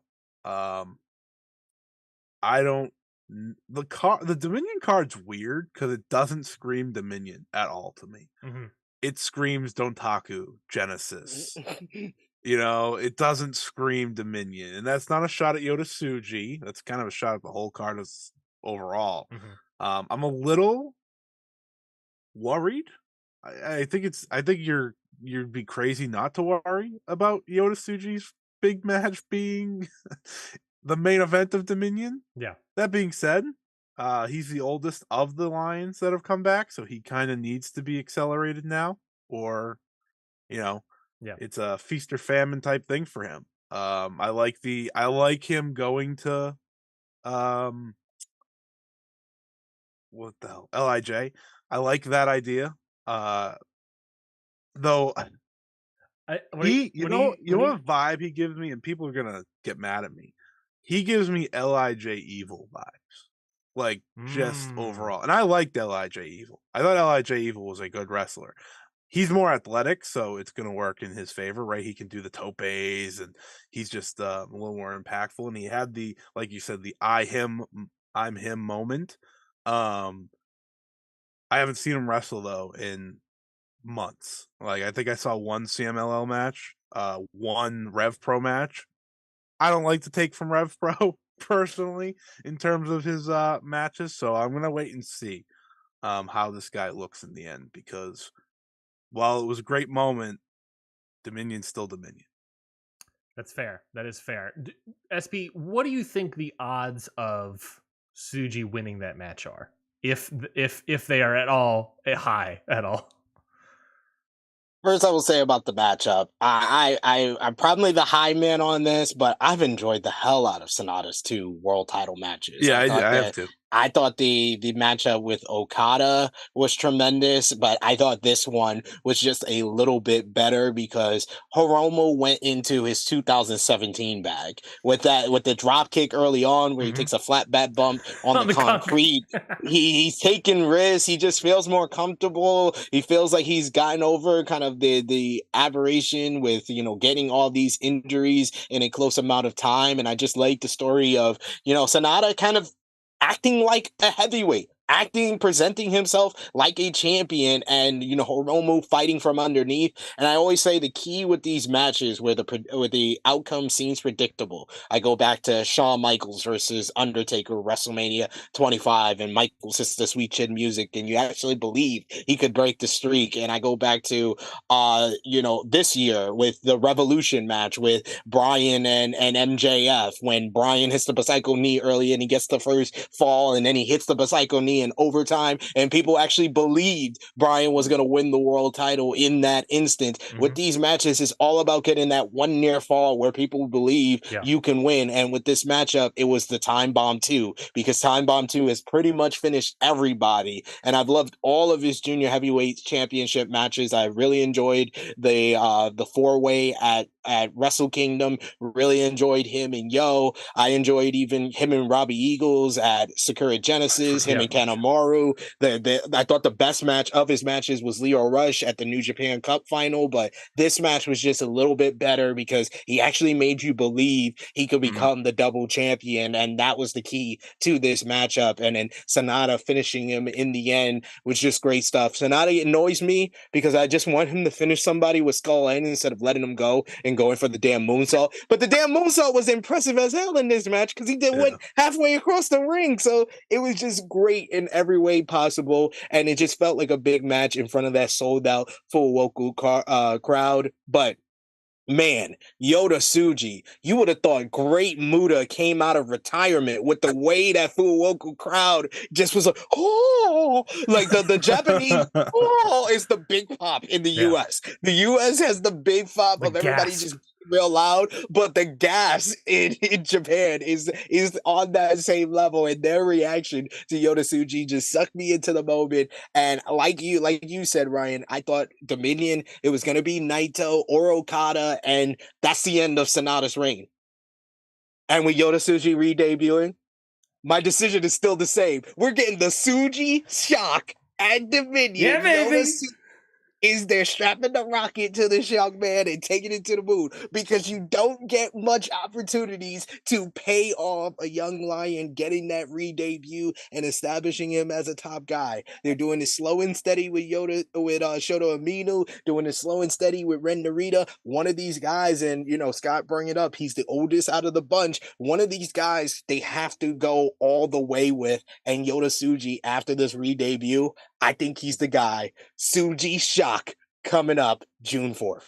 I mean, if he wins, tough job, Naito. I don't know how much longer you're going to be leader of LIJ after that one. If he wins that title, it's gonna suck. It's gonna put you out to pasture, I think, old man. But I'm excited to see what Tsuji can do at Dominion. Other matches that happened on Dutaku were the never openweight title match, David Finlay versus Tama Tonga, where David Finlay defeated Tama Tonga and put him out to pasture on a stretcher. Nice little stretcher job here for Tama Tonga. I thought this was... I've been sort of down on David Finlay on this new relook, on this rebranding, but I thought this was his best match yet. In this new rebrand, I thought he needed a definitive, powerful victory, and that came across fully for me. So I thought it was a really good job. SP, what did you think of this match? I thought it was a dominant performance by David Finlay, and he needed that, because this was kind of akin to Kevin Owens versus Sami Zayn at Takeover Rival, where he just kept power bombing him and hitting the trash panda on him and just completely took him out. And I love the symbolic nature of the one of the original members of the Bullet Club getting stretchered out as the new leader, is the new champion, and took him out of it on the 10-year anniversary of the Bullet Club. But I expected the post-match with El Phantasmo returning to happen, and I really want El Phantasmo to be a star, because this Japan crowd have really embraced him as a babyface even during his time in the Bullet Club. So I'm looking forward to their match at Dominion. I don't know if ELP wins the championship, but this is a huge step in that progression. Totally agree. Scotty, any thoughts on this match? It was fine. Just a fine. I mean, as a match, it was whatever. I mean, the destruction gets David Finlay over, and that's the most important part. I'm also just But seeing that Dave gave it 4.25. I don't know if I was that high, Dave. Oh, boy. wow, really? Yeah. Well, he gave the Shingo Hanari match 5.5, so I'll never forgive him. 5.25. Oh my god! I was like, Five and a Dave, quarter, whatever. it's a He it's a gave him more it's a than great 5. match. It's a great match, but not Yeah. not break the scale. Come on. No, he likes that match a lot more than the one with Tai Chi, and I was like, "What?" But that's whatever. That's whatever. No, but I thought this match did the job, and that's the most important part. It accomplished what it was supposed to accomplish. I out of the final 5 matches, it's my 4th favorite. That's fair. I think that's probably fair. Never open weight 6-man tag team title match. It was the team of Chaos, Kazuchika Okada, and Tomohiro Ishii teaming up with X, and it was Hiroshi Tanahashi replacing himself to defeat the team of El Desperado, Minoru Suzuki, and Ren Narita to win the never open weight 6-man tag titles. Scotty, any thoughts on this match? Yeah, see, I love this because Okada bullying the hell out of people is the best. It's just the best. Like, this is some of the best work Okada's ever done. Mhm. And seeing him hold the title that isn't the world title is gonna take like forever to get used to.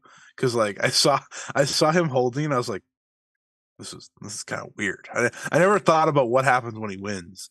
I just thought about the idea that, oh, this will be fun.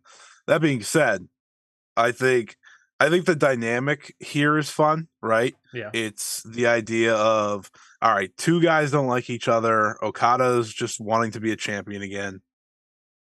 How does this work? And based off of the post match, it works pretty damn well to me. Right? The post match is the most exciting part. I know I'm the Shota Umino stan over here. I love this guy. I think he has a great theme song. That helps a lot.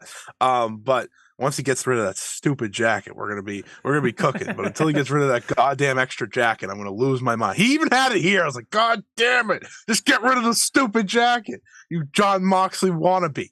That being said, I love Shota Umino, and John Moxley popping up on the big screen, obviously beyond exciting. This guy showing up to Dominion. Tony Khan pretty much said, "Listen, you can't have Kenny Omega at Dominion. You can't have him in the title that's yours, but we'll give you John Moxley." And Gato must have been like, oh, sign me up. Haven't had John Moxley in Japan forever. Give him over to me. So him, Moxley, and maybe Yuta, right? We know Yuta's going to be on the Resurgence show with these two. So maybe that's an idea of who's going to be over there. I'd prefer someone else other than Yuta, but that's just me being selfish. Obviously, I know we're not getting Danielson. I would have liked Eddie. I would have liked Eddie to be in this spot. I know we can't because of Blackpool Combat Club reasons, but I thought Eddie, not Yoda, Shota. Jesus, that's gonna be terrible. I'm gonna get Shota and Yoda. What are we doing? Shooter and Moxley. I think that'll be great. Yeah. I think that'll be great. And Harden, you said the great stuff about the tag team division. The trios division hasn't been this fun in ever. Like Never. right? Strong style, they didn't have a lot of defenses, but they were great as champions. And now we have Kazuchika Okada holding these damn belts. So like that's fun to me. I really enjoyed this match, and I can't wait till Narita gets the win over Okada. That was my takeaway from this, because that's going to be a great moment. SP, what do you think of this match? Oh, I loved it. I would say it's the greatest trios match that New Japan has ever done. Like I had Hiromu and Sonata as like my top rated matchup from this, but this was a close second. Just because of all the different singles rivalries that are going on in the matchup with Okada and Narita. Ishii and Desperado have that fight forever vibes between them, where they see each other and it's on site. I love it every single time. And Suzuki battering the ribs of Tanahashi, and how good Tanahashi is at selling an injury. No one is better than Tanahashi at selling an injury, and he was great in this matchup. That's when we learned he actually was in pain. Exactly. And I agree with Scott. I absolutely love this Okada new character, where I came up with the analogy thanks to Jeremy Lambert. Okada is the guy who used to run the frat house, who is now 10 years older and lives across the street from the frat house, and he's mad at all the people from the fraternity for doing the same stuff he was doing 10 years ago. Like that's the guy he is, and it just works so well. I totally agree with Shota Aminu. He is basically like an old song my stepdad used to wear, used to play all the time. Is Papa was a Rolling Stone. Wherever he left his hat was his home, and he's been walking around with that hat of John Moxley, which is the jacket, for all these months. So he needs his dad to come back and realize that his dad is a little bit of a jerk and a douchebag now, and then he'll probably drop the jacket and the hat for a while afterwards. I think that they fail at Dominion, and then they turn on Shooter, and we get BC versus this Okada, Tanahashi, Ishii dream team at Forbidden Door. Whew. That'd be awesome. That'd be so good. It's either that, or they give Shooter a big spot and they put him against Moxley. You can do that, yeah. Which that is true too. Obviously, that would be New Japan. Like, hey, let's give him this moment. I wanted to add that's how it should go. It should be Moxley. It should be Shooter losing and Moxley getting pissed and lighting the poor kid up. And I think, that's how you get Shooter to that next step, especially with the G1 coming. It would be like the perfect, all right, we drop the jacket, we send him into the G1, he has a hell of a showing, right? And then that way, I think everyone will be like, oh, now he's there, because he's had some great matches. There's no question about that. He's better now than he's ever been, as he should be. But it's a damn jacket. It's like the ghost of Christmas past. It will just not go away. Just keeps following him, and I need it gone. What a ghost of Christmas past analogy. Was not expecting that one here. New Japan World TV title match: Zack Sabre Jr. versus Jeff Cobb. This match went to a 15-minute time limit draw. One of these Zack Sabre Jr. matches were bound to hit a 15-minute time draw based on the speed that they were going. I've always wanted this title to be a quick title, and it never is. It's always like a 10-minute plus title, which is fine, I guess. It's still like a 10-minute match or whatever. Still quick for New Japan. And it's still quick for New Japan. I would just like it to be sub 10 minutes sometimes, but it's fine. We're getting the Dominion, I believe, is one of the rematches happening for this title.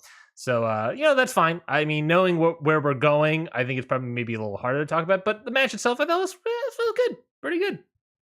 I really enjoyed it. I thought it was a great matchup because it was basically Zack's Techers versus the size and the power of Jeff Cobb, and it felt like the right time to do the time limit draw. I've been really enjoying it. I think that Zack Sabre Jr. overall, regardless of gender, is the best champion in wrestling because every one of these matches has been great in my opinion, whether it's the Ishii match at New Beginning, the Tom Lawler match at Capital Collision, him and Shooter having a pair of great matches in the New Japan Cup and for this title. So I think that Zack Sabre Jr. has been kind of reminding people that he is one of the best wrestlers in the world via this championship. And Jeff Cobb was the right guy to go to the time limit draw with. I just don't want Jeff Cobb to beat him. I want this Zack Sabre Jr. to hold this title before we get to Forbidden Door so we can get a 15-minute time limit on him and Brian. Have you considered he's not Mina Shirakawa, though? All right, anyways. I mean, Mina Shirakawa that's a new champion. That's a new champion. Zack's been having it for a while. Tossing around best champions. I was just saying. I'll put Mina in there. I'll put Athena in there. Zack's the only one that doesn't rhyme. So all right. I was like, if you have a third rhyme to this, then I'm just gonna applaud you. We can call it a show. But yeah, this match was good. Obviously, I mean, these two work well together. This was one of those matches, though, where the way it started, I was like, oh, this is going to do a draw. And maybe that's the Stardom fan in me. I'm used to that. I know when matches are going to a draw. But this was one of those where I was like, this isn't going to a clean finish one way or the other. And I'm okay with them running it back. And I'm excited based off of the Ring of Honor tapings, which I won't bring up. But based off of the Ring of Honor tapings, I'm excited to see where this title is going. Yeah, I mean, Zack Sabre Jr. versus Bryan Danielson, I don't care at the end of the day. I need that to be the direction. I don't really that needs to be Zack's angle. I want to see Zack and this doesn't matter right now, but I want to see Zack and Tai Chi wrestle for this because of their past. I think that would be a great 15 minutes because I feel like they wouldn't wait to get into it. They would just go. Yeah. And I think that's what I wish this match did a little bit more was just go. But again, 15-minute time limit. I knew from about 2 minutes on, I was like, oh, this is going to that very last second, no matter what. Other match, New Japan Strong Openweight title match. Hikuleo defeats Kenta.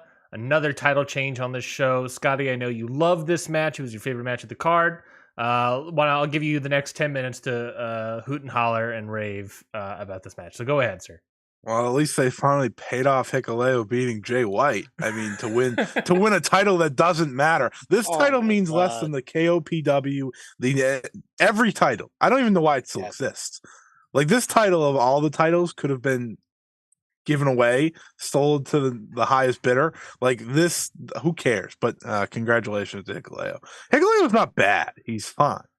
He's not a super worker. So He's aggressively fine. I think that's where I'm at with him. Is that he's a big aggressively man fine. who, if you used him as you're supposed to use a big man, he'd be better instead of just babyface tall guy who is related to the Girls of Destiny. SP, any thoughts on this humdinger of a match? Oh, man. Well, they stopped putting Kenta in these long singles matches, and this wasn't even long. It was 10 minutes, but that's long for Kenta. It felt long. Yeah, he's Kenta is Kenta by name only. He's still Hideo Itami with the way he works. So I'd pay a lot of money for him to leave Bullet Club because I think there's still I still think there's some Kent in there. I've seen it happen. We've seen he it just in doesn't Noah. use it. He does Noah every once in a while. He does it in Noah. He will not do it here in New Japan. New Japan Kenta stinks. Give me Noah Kenta 10 times out of 10, please. There's a new tag team that's back around in Noah.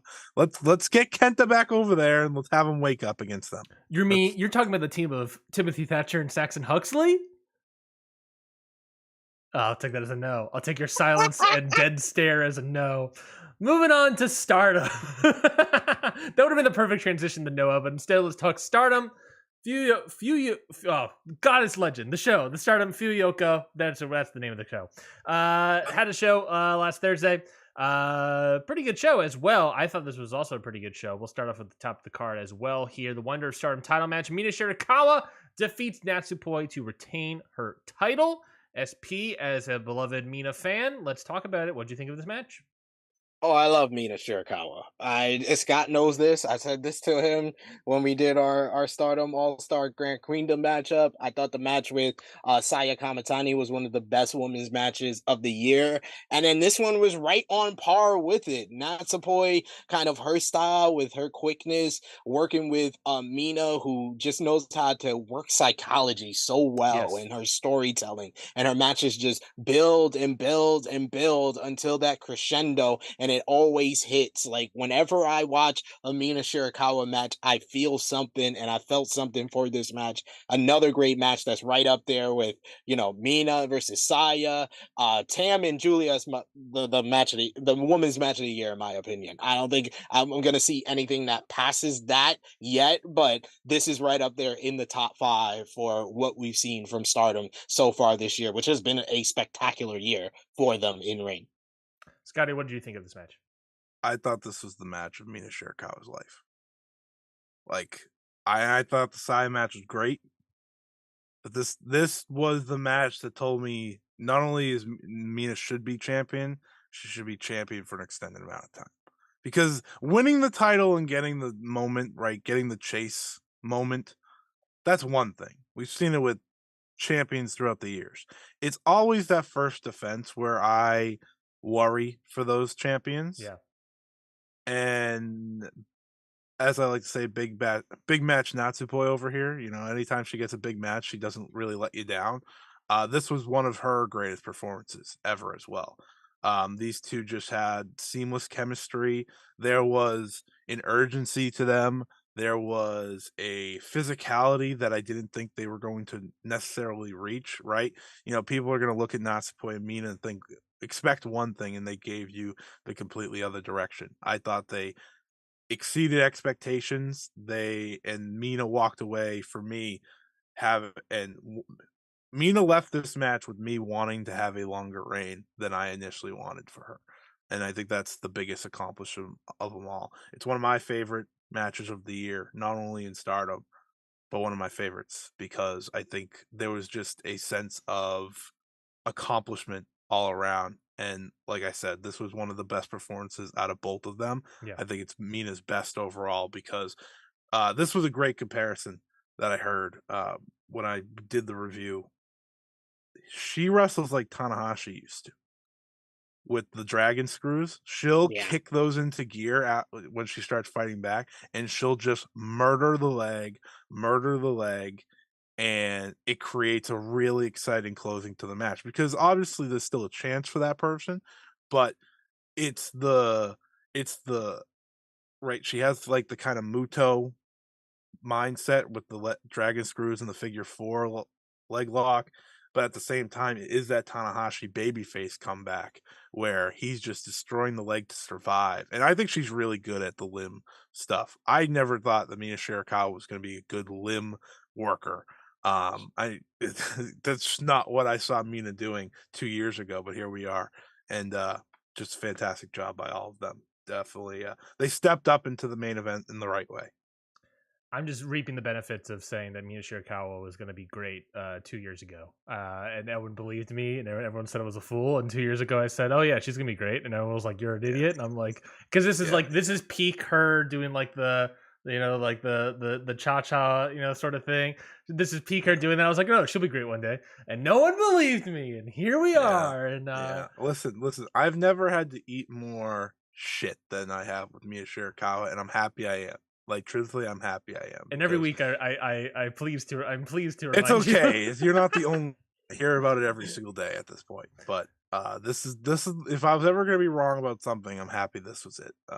Because she has blown it out of the water. And obviously we're on our way to one of the biggest matches in Stardom history now.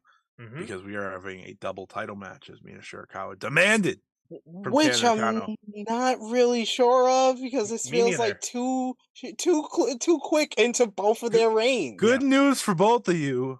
Rossi Ogawa has a specialty, and it is the good old time limit draw. That's what I thought. I was like, oh, this has to be a draw, doesn't it? Yeah. Death, taxes, and time limit draws. Those are the only guarantees in the life of Rossi Ogawa. Either that or a double knockout, which is always possible. If it's a time limit draw, and this is a world title match, is that 60 minutes? Or is no, it's 30. 30 is the max for Stardom. Whoo! Yeah, that was bad. Thank God. So the last time we've only had, I think, one other World versus Wonder title match. Obviously, Mayu Iwatani is the only one to ever win them, but that wasn't a World versus Wonder title match. It was only a world title match. Was Kagetsu versus Momo Watanabe in 2018. So, and that went to a 22-minute double knockout. So it might not be a draw. It could be a double knockout. You never know. I don't know how they would do a double knockout, but because that's not, I mean, unless they just batter each other, which is very possible. Based off of Mina match with Natsupoi here and Tam. Tam. Yeah, it's very possible, but it'll be interesting. It's a very intriguing direction, but I honestly thought they had to do this because otherwise you're just skipping over the obvious Club Venus Cosmic Angel stuff, which you got to go with now. So it should be interesting. I never thought this would be the one that we ran this back on, Mina and Tam Nakano, but here we are. Oh, before you head out, SP, let's get your quick thoughts on the tag title match, the Goddesses of Stardom title match. This is God's Eye, Ami Sourei and Mirai defending their titles against Suzuki and Koguma. What did you think of this tag team title match? And also the challenge post-match. Yeah, I thought it was a really good matchup. Hazuki has become one of my favorites in Stardom, especially this year with her work with, Mercedes and Azumi, as well as her matchup with Saya Kamatani. Love the tag team match from All-Star Grand Kingdom with her teaming with Fuwa. But yeah, this one was a really good matchup. I love her tag team, FWC. They work very well together, and I love new Era is kind of playing off of their previous matchup with 7 Up and trying to get the count out. That was a cool little spot because I was like, oh, don't do this again. But they was like, hey, that's how we won the title, so we're gonna try it again. So I like the storytelling there as well. And Mirai is so good. It's so good, and I love Scott telling me that she's a big fan of like Tomoe Ishii and Hiroki Goto because I see that in her with the big lariats and stuff like that. So I thought this match was really good. Scotty, what did you think of this match? Yeah, Stardom's gonna have a Suzuki problem very quickly. They already have a Suzuki problem. The Suzuki problem is she is getting the loudest reactions at every show now. Yeah. That's going to take over eventually. And that becomes a problem for Mirai. That becomes a problem for Micah. That becomes a problem for all these contenders for the Wonder of Stardom Championship because there feels like there's other people up next after Mina Shirakawa. But when Hazuki's getting the loudest cheers at Ryogoku Sumo Hall against Mercedes Moné and Azumi, and the loudest cheers when she's facing Saya Kamatani for the title, and the loudest cheers against Mirai here, you get the point. Suzuki's creating a problem, a good problem, for someone who loves Suzuki. But it'll be interesting to see because based off of what we saw with Mina, right, and her rise to the title and her popularity, plans don't always go as expected. And I think Hazuki's working her way into that. She needs to win eventually, or it'll be too late scenario. Well, we're obviously going to be talking still more about Stardom, but it's 10:45. SP3's got to get out of here to record another podcast. Ugh, another podcast. How dare you do more podcasting besides us? SP3, it's been so lovely to have you on this show. Where can people find you? Where can people follow you? You can follow me on Twitter machine at True Hill SP3. My main base of operations is the True Hill Heat YouTube channel. We got content pretty much 7 days a week, either watch alongs, reviews. I am mainly on any reviews of New Japan Pro Wrestling. We've been doing some Stardom as well. I'm about to call up Scott to rejoin us for Flash and Champions at the end of the month. That should be a bunch of fun. Any pay-per-view reviews, I'm up on there. But usually you can see me on Thursdays for our AEW Dynamite review, AE Ramble with me and Jimmy Macaram. Thursdays at 1:05 p.m. Eastern Time. The True Hill Heat Flagship podcast every Saturday at 11:05 a.m. Eastern Time with myself, Miss Christy Love, and Top Guy JJ. I'm also do content for Fightful Overbooked, mainly talking about things that are not wrestling on a wrestling channel. Yes, I'm good for that. My Laker rants. I'm a Lakers fan, so always there to spit the good word when it comes to the Lakers, like Draymond Green, Collard Greens, Tom Green, Seth Green, Green Mile, Green Acres, Lakers in 5. So you can always see me for that every Tuesday at 8:30 a.m. Eastern Time on Fightful Overbook. Me and Jeremy Lambert, FMC, talking about basketball, talking about trash reality television. So see me for all the good stuff. And around other places, Sportskeeda Wrestling, Believe in Pro Wrestling, good stuff. But thank you so much for having me, guys. Always like talking the widespread of professional wrestling with Scott, my good friend, and my new good friend Ryan here. So I am always welcome to come back when I don't have another podcast to do right after and stay for the full show. No, we thank you so much for having you on here. This is fantastic. We'll totally have you on again at some point. I know you need to head out of here. So thank you so much, SP3. We'll see you around next time. Thank you, guys. I'll see you next time. And Azumi versus Mei Sura. That was a great match. I will say that. There we go. Gives you a good segue. Later, guys. The ultimate pro here. The ultimate pro here. Always setting us up for the next bit. Let me as I adjust the live stream here for us. Yeah, I'll talk about Azumi and Mei Sura. Please do. Since he led me in already. Yes, he did. Yeah, a really good high speed match. I think early on they had some miscommunications, and I think that's just again to Mei Sura not being around for the past year and 8 months. Yeah. But once they got going, they got going. This woman, and I've said this on multiple podcasts this week, but this woman did a second rope springboard blockbuster. Like, and she's like not tall, like she's not a big person, and she's doing that. It's like, what a wild move to just bring out. She also, I don't know if you watched this part, but when they were like doing the introductions, she just jumped to the top rope, Yes. leaped, and I was like, hold on. Hold on. What are you doing? What are you I was like, doing? what?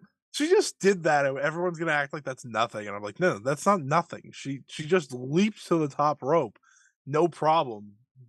Kept her balance, but whatever. Really good stuff. Obviously, a shock. I didn't think Azumi was going to successfully defend the title here. I thought, let's just get it on May Sarah. She's next up.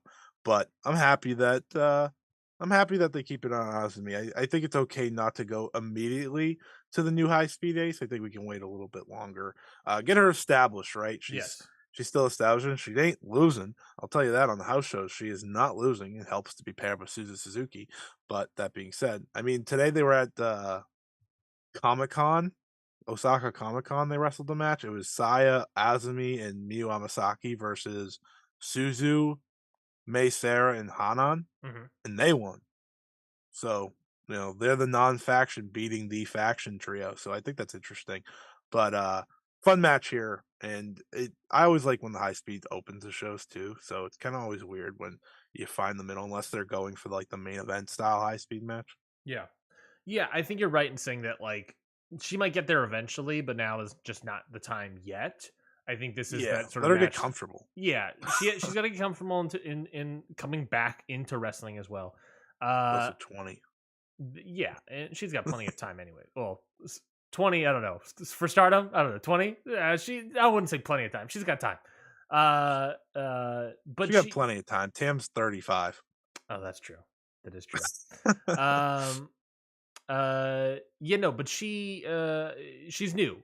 So she is also like it's basically just putting the seed in for maybe eventually defeating Azumi. Right. But It's she's not like a Suzu spot where she just signed, but she's been around. She wasn't around.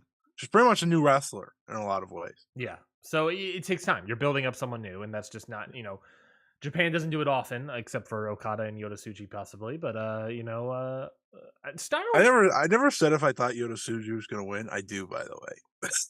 I do think he's going to win. I think I don't know why you book it unless he wins. after that, I don't know how he loses. I mean, unless he sucks, but I don't know. I mean, that's true. If he wins, this is like a new level of Okada, and that's the other thing of like, is that what they're saying? Is like, out of nowhere returning, you guys a young lion, and he's great. I mean, well, I guess we'll find out. I hope he's good. I hope he's good too. Has Stardom ever done that? I'm trying to recall of a new. They didn't really have. I mean, they kind of have like a young lioness program in a way, but they didn't really. Tommy, didn't win the world title, but she won 5 titles. That's true, and Mirai kind of as well. So like Utami was the big rookie. Her debut match was in the 5-star Grand Prix, and I forget if she beat or went to a draw with Jungle Kiona, who at the time was one of their main stars. Yeah. So like it's not usual, obviously. Like it's not something that they always do. But Utami, time limit draw. That was actually before the 5-star, apparently. Right before the 5-star started. It was a Stardom X Stardom show. Yes. So she went to the final, I think. Of the 2018. No. She went to the finals of her first 5-star. Yes, which was a month after she debuted. So she won the Goddesses of Stardom titles, so the tag titles, SWA, and Eve. Yes. And Future, all at the same time. Like she had them all at the same time. She was walking around with 4 belts. So while it wasn't the world title, that's like the closest thing I could give you for comparison. And obviously it was a good decision in the end with Utami. I think she's done pretty well. But I mean, Yota Tsuji. As Stardom is sort of set up, they don't really have the opportunity to do like that sort of like drop off. Like that's probably the biggest. Because they don't do the young lion thing. Yeah. It's not like someone's coming back. Yeah. Built. They're just building them in house. Exactly. Then we got a slew of tag team matches here. I mean, do we want to go one by one? Obviously the I thought all of these were sort of like, oh, you could sort of argue number one contenders, and obviously with the Oedo Tai team of Momo and Natsuko Tora challenging for the guys to stardom titles as well, Yeah. and winning their match. That was sort of the number one contender match here. Yeah. Is there any of these matches that you really want to pick out and talk about? I think just the last tag match is the one worth talking about because Julia and Micah versus Saya Kamitani and Utami. yeah, it has started a snowball effect in a lot of ways for both sides. If you watch the post match here, Micah kind of had a very distinct promo where she didn't seem all that happy and she threw down the mic and left. It seems like DDM's kind of going down a more heelish route. If you pay attention to what my Sakurai's doing, of course, right? She's playing that heelish character where she's cutting promos on the fans. And now Mike is kind of angry and just kind of like, let's, you know, with Himeka gone, it feels like they're going down this whole, and Julia just lost the title, and I think it's the right direction to go down. I know a lot of people are Micah fans, but more vicious, more angry, like angrier Micah. Yeah, same. Over. I prefer that over like what we've mostly seen out of her for the past year. And listen, it's okay to be silly, it's okay to be fun, but I think this will benefit her in the long run. And on the other side, we had a post match promo between Saya and Utami, where Saya talked about how she keeps losing and pretty much alluded to the reason being Utami. And Utami threw her ice pack at Saya. Saya shoved her and walked away. And it feels like the start of the rebuild for Utami because Utami keeps losing. She lost here. She pretty much loses all the time all of a sudden, right? Yes. She's been losing all the time, but now she's getting pinned in the losses, and I think that's a big deal. For me, I've pitched this idea. There was a once upon a time, Jay and Mark Briscoe lost the Noah tag titles and the Ring of Honor tag titles like within the same week or something. Hmm. This was way back in the 2000s, and they did an impromptu match against one another where they wanted to get all like they just wanted to wake each other up. Man up, right? We gotta get back to it. And they just beat the piss out of each Is other, this? went Are you to a talking about that draw. random ass indie Delaware match? Or are you No, talking it about was a some? match in the UK that they did. Oh, yes, yes, yes. Okay, yeah, yeah, Yeah, it was a match they absolutely killed each other, and then right, and then by the end they're both sitting there and they're just embracing because they just yeah. they had enough, and I think that's what they should do with Utami and Saya. I think people automatically assume it's like, oh, one of them's gonna leave Queen's Quest. Listen, if one of them leaves Queen's Quest, Queen Quest is dead. Okay, like That's they're true. done That is if true. that happens. They can't survive losing one of these two. So I think you have them face off in a singles match, probably a Flashing Champions, rest to a 15-minute draw, and then that's where you start the Utami buildup. Maybe Aphrodite wins the tag titles again for the Hmm. first time since really both of them became great, as well as building up Utami to eventually win the 5-star and beat Tam Nakano. I think that's the direction. I think Utami should be the one beating Tam. And this feels like the start of that. And I like that there's a story happening to get there rather than just being Yes. like, oh, yeah, she won the 5-star. She's fine. Yeah, and that was also like something came out. I think it was in the Observer. I assume it was in the Observer about like the Tam decision being like a Rossi decision. Well, yeah, Which, people that question that's insane to me. yeah, How have we not figured out that it's always a Rossi I thought decision? that was very obvious. But the idea of like something that I've been talking about a lot, and how I was getting frustrated with the Stardom booking is that it started becoming way too predictable. I made a Hmm. bit out of it how like the past couple years is basically you just win the 5-star and then you win the title and that's it. Yeah, And that I felt like there was no direction really. right. And it feels like after this show we have lots of direction. After Yeah, the last show and this show we have a lot of new stuff happening, a lot more direction in Stardom, and I think that sets them up nicely. They needed, I think, desperately needed something new to happen, and something new is finally happening. We got some character changes, some title switches all over the place. I think we're finally able to get somewhere interesting, and I think we'll have an interesting summer of Stardom, especially with the 5-star around the corner. I think we'll definitely have yeah. an interesting summer. they're notably preparing a lot of people. I think if you pay Yes. attention, like, and I said, and I held true to this. Once All Star Grand Queendom happened, everything would change. They would have a whole new direction for pretty much everybody. Like you can notice this if you just pay enough attention.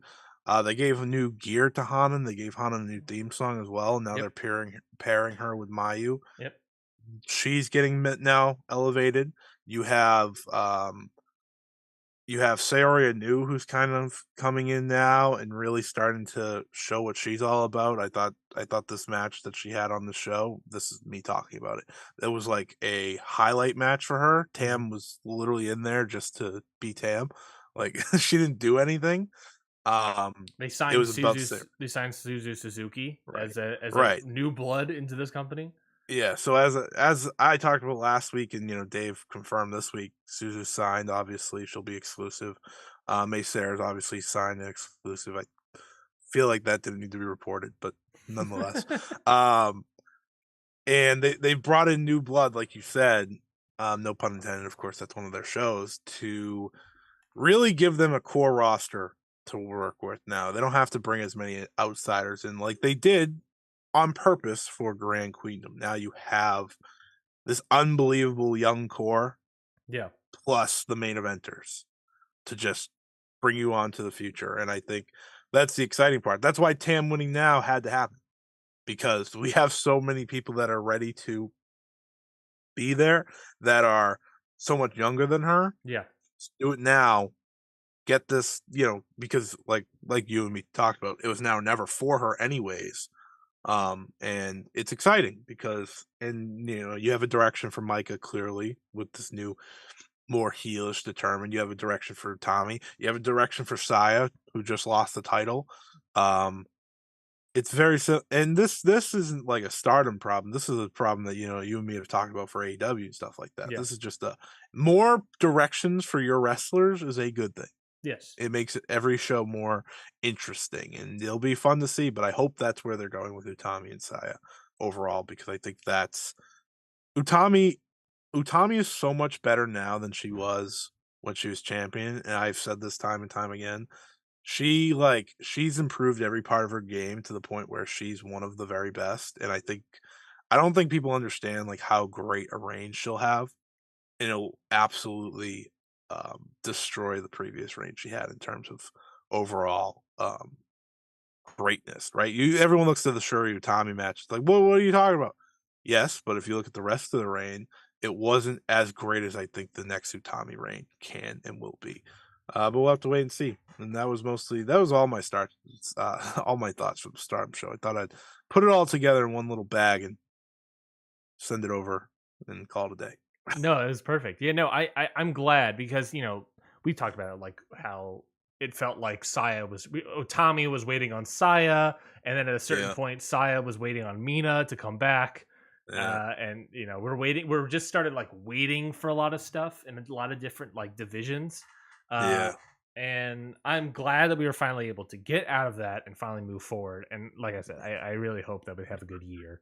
And I'm excited to see because new direction's always yeah, good, and new chances on new people are always good. So, every company needs to do that every once in a while to stay fresh. And and some companies decide I would rather have 1,000 day long reign, and that's some companies. But other companies are like, hey, if this is starting to become stale, let's do something else with it. So I'm glad yeah. Stardom is choosing the Every latter. and I think that's the interesting thing about wrestling as a whole, and maybe we can have this discussion another day, obviously when we have time, but there's a lot of like different mindsets going on for the top companies in wrestling these days in terms of how you handle your champions and whatnot. And I think that's interesting.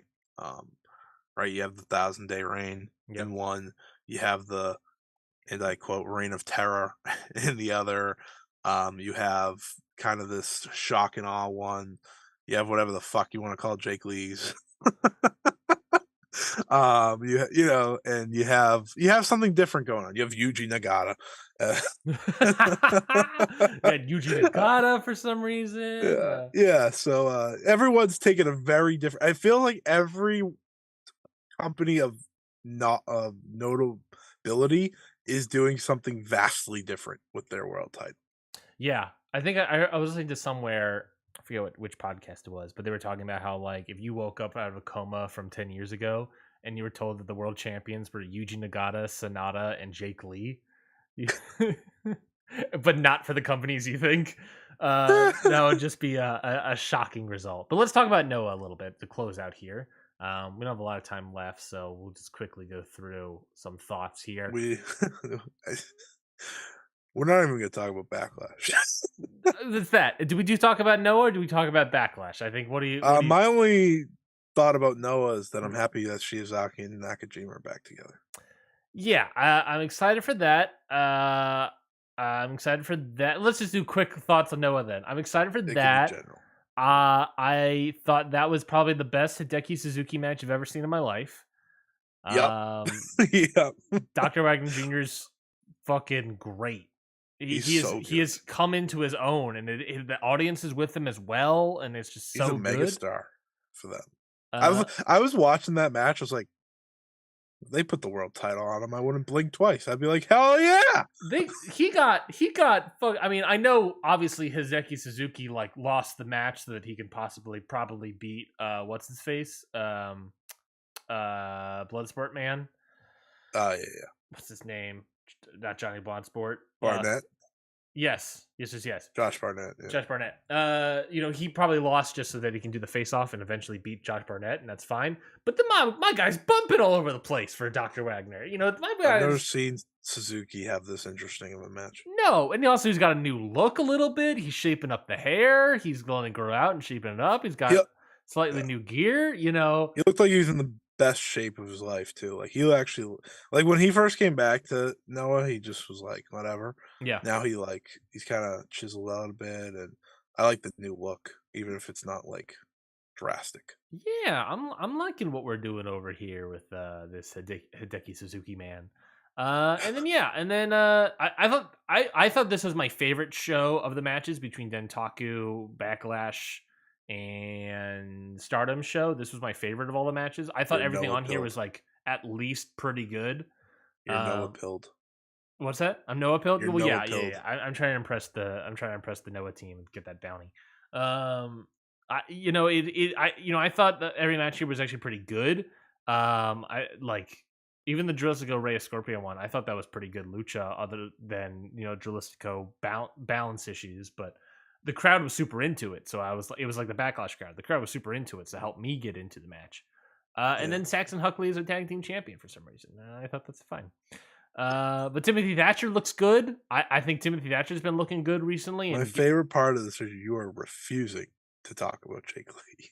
I just don't give a shit. I don't care about Jake Lee. Well, it was the main event. It was. Hey, do you want to talk about Jake Lee? Do you want to talk about this match? I thought Marufuji had one of the best performances in years of his career. Like I can agree with that. That was my takeaway. I can agree with that. And Jake Lee was there.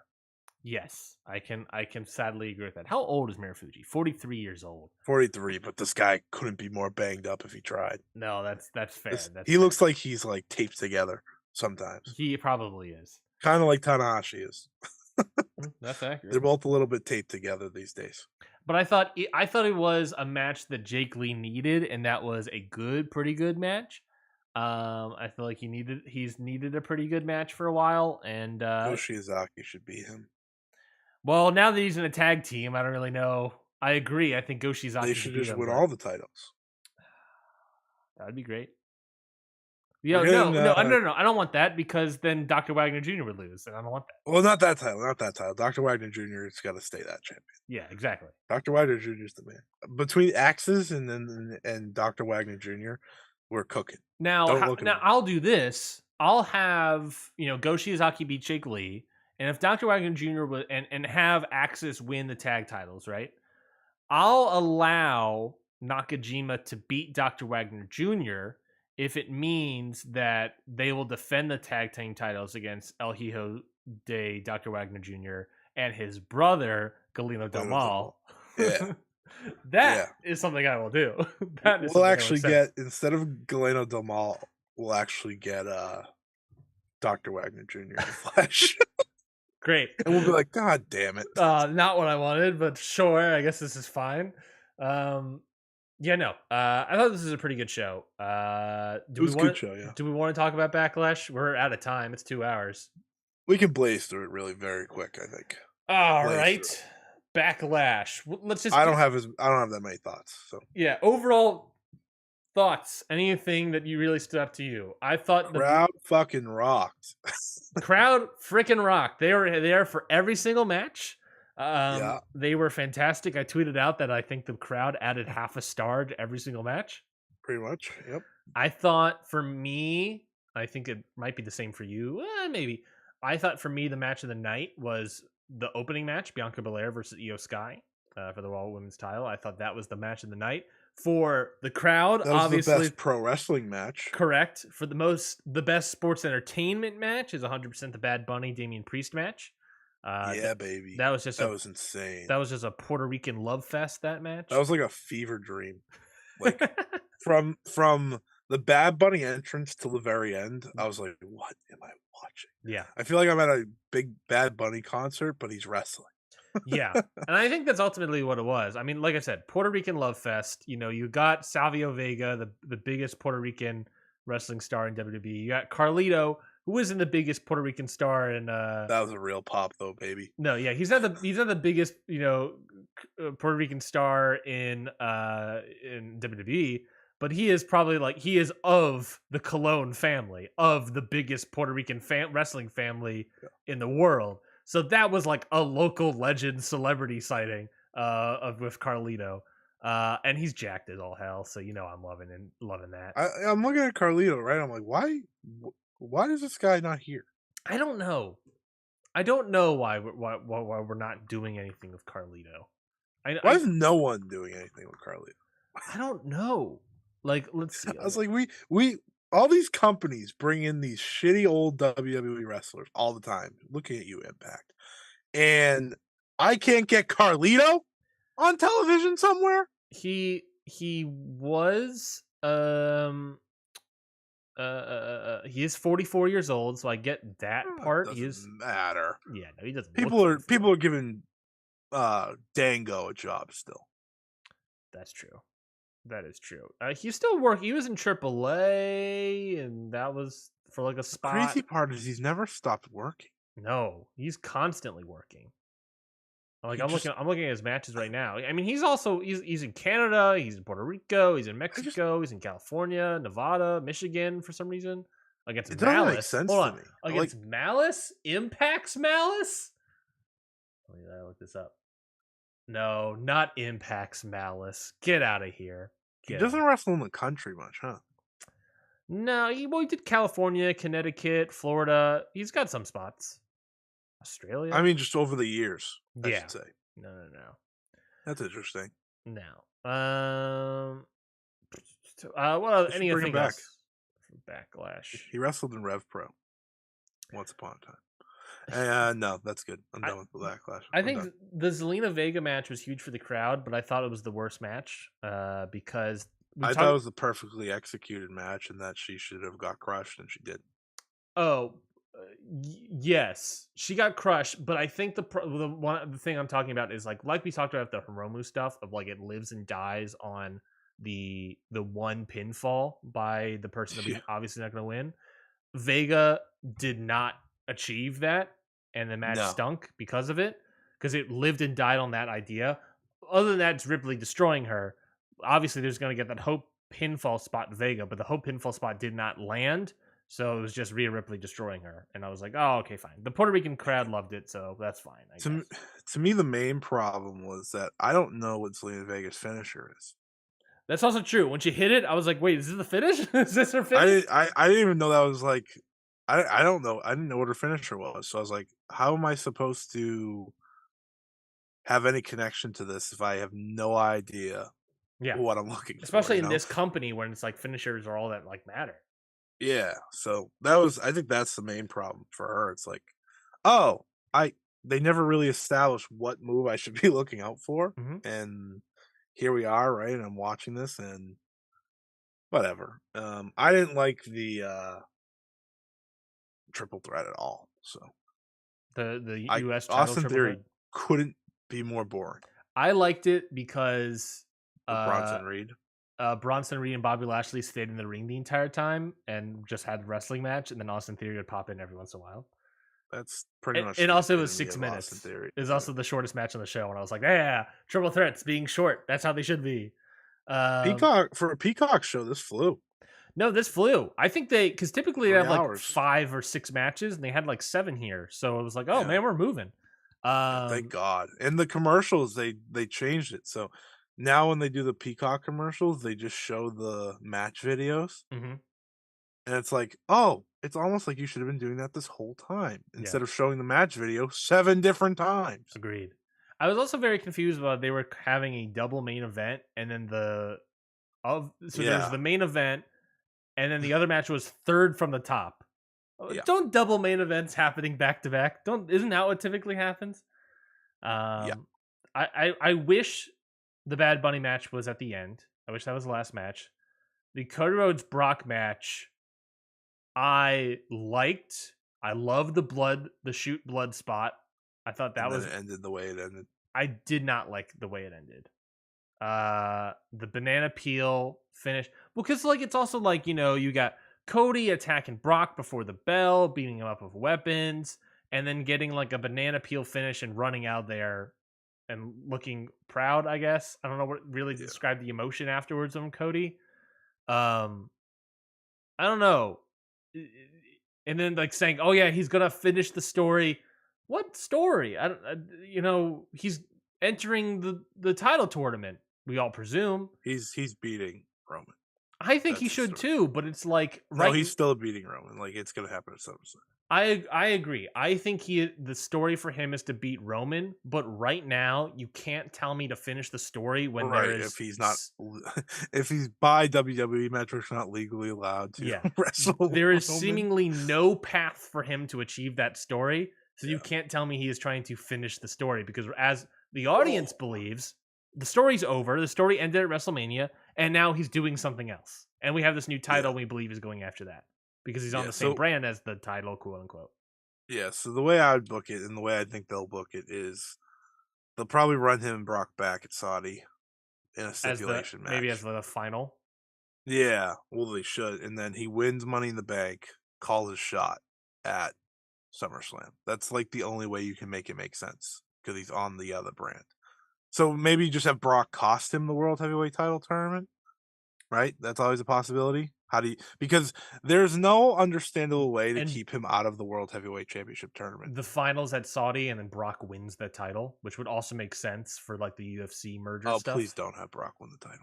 No, it makes. I've been saying this. I've been thinking about this. And Brock won't win the title because he's not going to wrestle on Raw or SmackDown. No, neither is Roman. It doesn't matter. But that's not the point. But there's a tournament to get there. They already told me Brock can't get to the final. I see what you're saying. Well, he can work Raw or SmackDown, right? He's never wrestled on Raw. The one match he's had on SmackDown or Raw since coming back in 2012 was a 7-minute squash against Kofi Kingston. I don't think he will be wrestling on SmackDown or Raw this week. I feel like he might. I feel like it might. I think it's going to be Seth and like Solo Sikoa for this title, and then Cody and Bobby. They're triple threat matches. Cody and Brock in a stipulation match, end the feud because the feud's not really finished. But they wanted Cody to win because if Cody lost, he would have just looked more like a nerd. Because how do you give?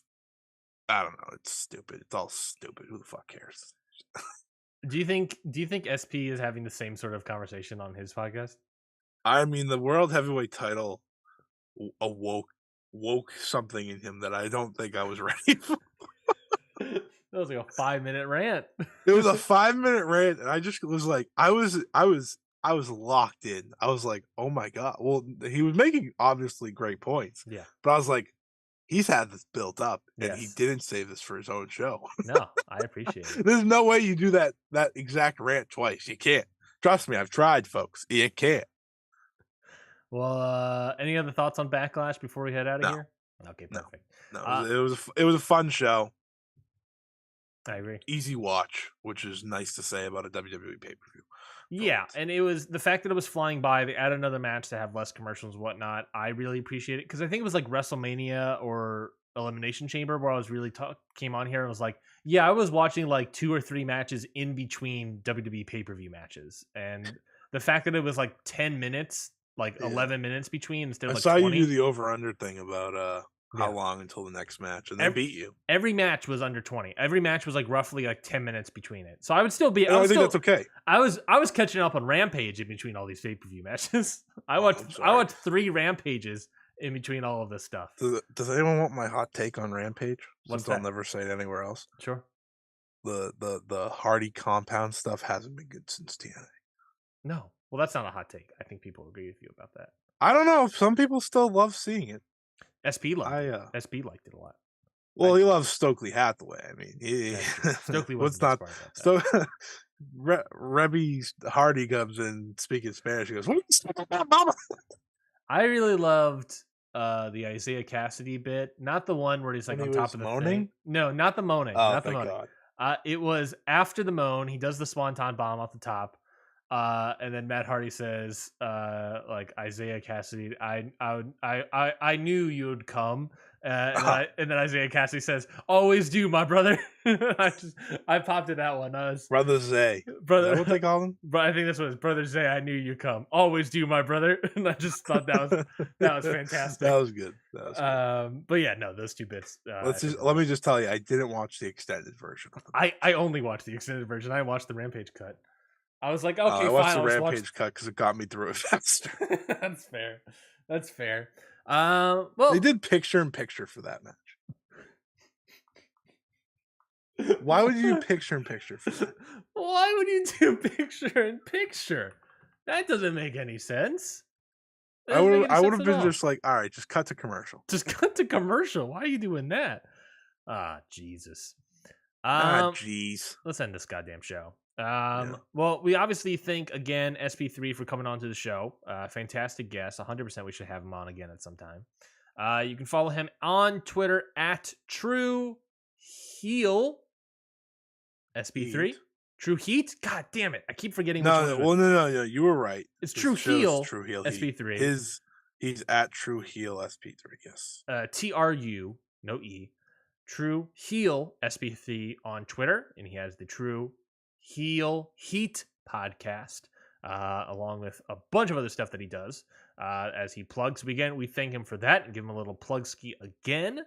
Scotty, where can people find you? What do you got to plug? Follow me at Scott E Wrestling on Twitter. Check out the Stardom Road episode from this week. We talked Hana Kimura Part 1. Yes. That was fun. Yes, and good lot of downloads already. Good show out for that match. And I think the second one will have more because it's about her most popular period, which was, of course, Tokyo Cyber Squad. So excited for that. So definitely check that out. And my match of the week, out of everything we didn't talk about, was Yuji Okabayashi versus Yuya Aoki from fucking Big Japan. Whoa, baby. Big Japan. Yeah, we got a deep cut. We got a deep cut. You'll see this match pop up decently high, I think, on a lot of people's lists for match of the year.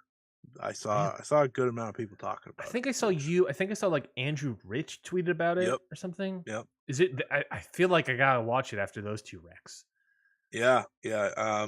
I didn't really know enough about you. I watched like one or two matches they had building up to this match, just so I had an idea of what. But I had someone explain to me like how he's the young guy. He was trained by Okabayashi, and I was like, oh, okay. Yeah. So I have enough understanding now. So it was excellent and hard hitting, big time Puro main event from Big Japan, which I was not ready for. I've watched some Big Japan. Big Japan has some good stuff, but this was exceptional. Well, that's good. My match of the week is going to shock you, possibly. Wait a minute. I want to try to guess it. Well, you're never going to be able to guess it. This week? No.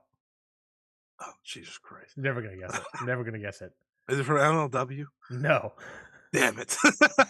No, it was not the battle royale thing gimmick, whatever they do, Battle battle Riot? riot, or whatever the other The matches they're worst doing. match ever. Yeah, apparently it's bad. I haven't seen it, but apparently They're it's all bad. bad. This is gonna shock you. It's from Impact, or rather Oh. TNA, Oh. or rather NWA TNA. Oh. I'm doing I'm listening along to the VOW Impact podcast. I'm Yeah. watching the Impact shows. So Yeah, by this the rec Impact guy. is coming from NWA Total Nonstop Action Episode 2. The second episode ever, which is really a pay-per-view. From June 26, happy birthday to me, 2002. This was AJ Styles versus Jerry Lynn versus Low Key versus Psychosis for the first ever NWA TNA X Division title. And I gave it 4 3/4 stars. Wow. It's good. It's a great match. It is a great match. What a random thing to Yeah. Was not expecting it, but it was like 100% watching those first 2 episodes. It's like, well, hot damn. This is what TNA has to be. Is this X Division stuff. I love like when you watch old matches, they are the most random thing ever. Right? Yeah. You like I forget what you talked about last time, but I'm pretty sure it had like fucking Magnum TA in it. I think I played that at one point. It was like Magnum TA versus I don't know if it was Tully? Magnum. Was Tully? It was like Tully. It was like the steel cage match. Is that what you're talking Yeah, about? yeah. You said did that, like, that a once year was your ago, I match of think. the week. I vividly remember that. I was like, what? And now we got NWA TNA second first ever X Division champion match, which I think is grand. I but plugged at just one think- point Starrcade 85, Magnum TA versus Tully Blanchard, and a NWA US title I Quit and steel cage match. Went Incredible. 4 stars on that. Incredible. I need more of the just matches out of nowhere like that. I did have That's one great. recently. I didn't plug it. I think I would have done it last week, maybe. Ric Flair versus Kerry Von Erich, NWA World Heavyweight title. This is in 1982 at the WCCW World Class Championship Wrestling Christmas Star Wars show. I went 4 on it. That was good. That was pretty good. Yeah, I've been watching. I've been trying to watch a lot of older stuff, and I've been trying to watch like Impact stuff. So I'm like I've watched the first 7 shows from Impact, which were all pay-per-views technically. I think at this point. So yeah, no, I'm trying to watch as much stuff as possible and catch up on the older stuff that I have less of a knowledge about to make myself a more overall wrestling appreciator, I guess. I don't know. Fan? Appreciator. That's not maybe Fan. I don't know what it is. Anyways, plug skis. At Ryan Knights, that's where you can follow me on Twitter. At Scott E Wrestling is where you can follow Scotty. At Count Out Pod is where you can follow the whole gimmick. We got a whole NAS network here for Count Out. With great shows like Stardom Road, as Scotty already mentioned, like Okada Shorts, our New Japan podcast. If you want to hear them talk about Dontaku at some point and the rise of Yoda Suge, Big Suge. The Surge. No, that's nothing. Other shows. How to Talk to Your Friend About Wrestling is another great podcast. Your Dose of Death and Ring Post Radio. That's us. Anything else? Patreon.com/countoutpod. We got a lot of great stuff coming the way. I just recorded a new series of shows I'm working on. I recorded the first episode of that, so that will come out at some point. Scotty and I have recorded more episodes. Ryan hasn't seen anything. Well, we're going to record more of that at some point soon. I feel like we said we were going to record something last week, and we didn't do that now that I think about it. But that's fine. But we're going to record some more stuff soon and start getting that stuff out at some point. So I think I mentioned this, last week. We're going to have a lot of stuff on the Patreon. So patreon.com/countoutpod. That's where you're going to get all that bonus content. So go check that out. You can get it all for $5. And the whole first season. $5. $5, baby. So until then, and also, by the way, we're setting up interviews, folks. So if you're not subscribed to the podcast specific feed, obviously these interviews aren't going to be live streamed. So if you're not subscribed to the podcast feed, of Ring Post Radio, Apple Podcast, iTunes, Spotify, Google Play, wherever. Make sure you subscribe, folks, because we got some interviews coming down the pipeline. So we get have ready for nothing that. to talk about next week. It's gonna be great. Next week, nothing to talk about. We're still going to be here for 2 hours talking about our feelings. It's going to be a therapy session. I actually instead it's going to be Scotty's sleep.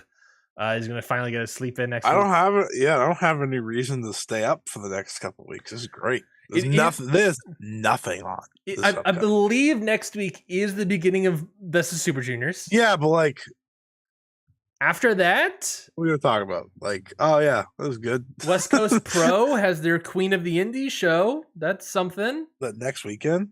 That's Saturday. That's this Saturday. I thought that was in June. So I think it's in May. I think it's this Saturday. I have it written down here. It's this Saturday. It is. You were right. Aha! Right. I'm a genius. That means there might be something worth talking about until I can't watch it because IWTV doesn't keep it up. But yeah, it'd be great. There's never a chance I watch things live. But all right, never mind. I take it all back. Perfect. Well, until then, we'll see you all next week. Maybe there'll be big news. Who the heck knows? Maybe WWE sold to another company. Who the heck knows? Nope, 10 days. Never mind. No, you know what? We'll probably be talking about AEW Dynamite next week. And our rare talking about Dynamite. Dynamite. We'll just talk about one match. I already know it. Yeah. You're talking about Orange Cassidy versus Daniel Garcia. I totally agree. Until next week, we'll see everybody then. Goodbye, everybody.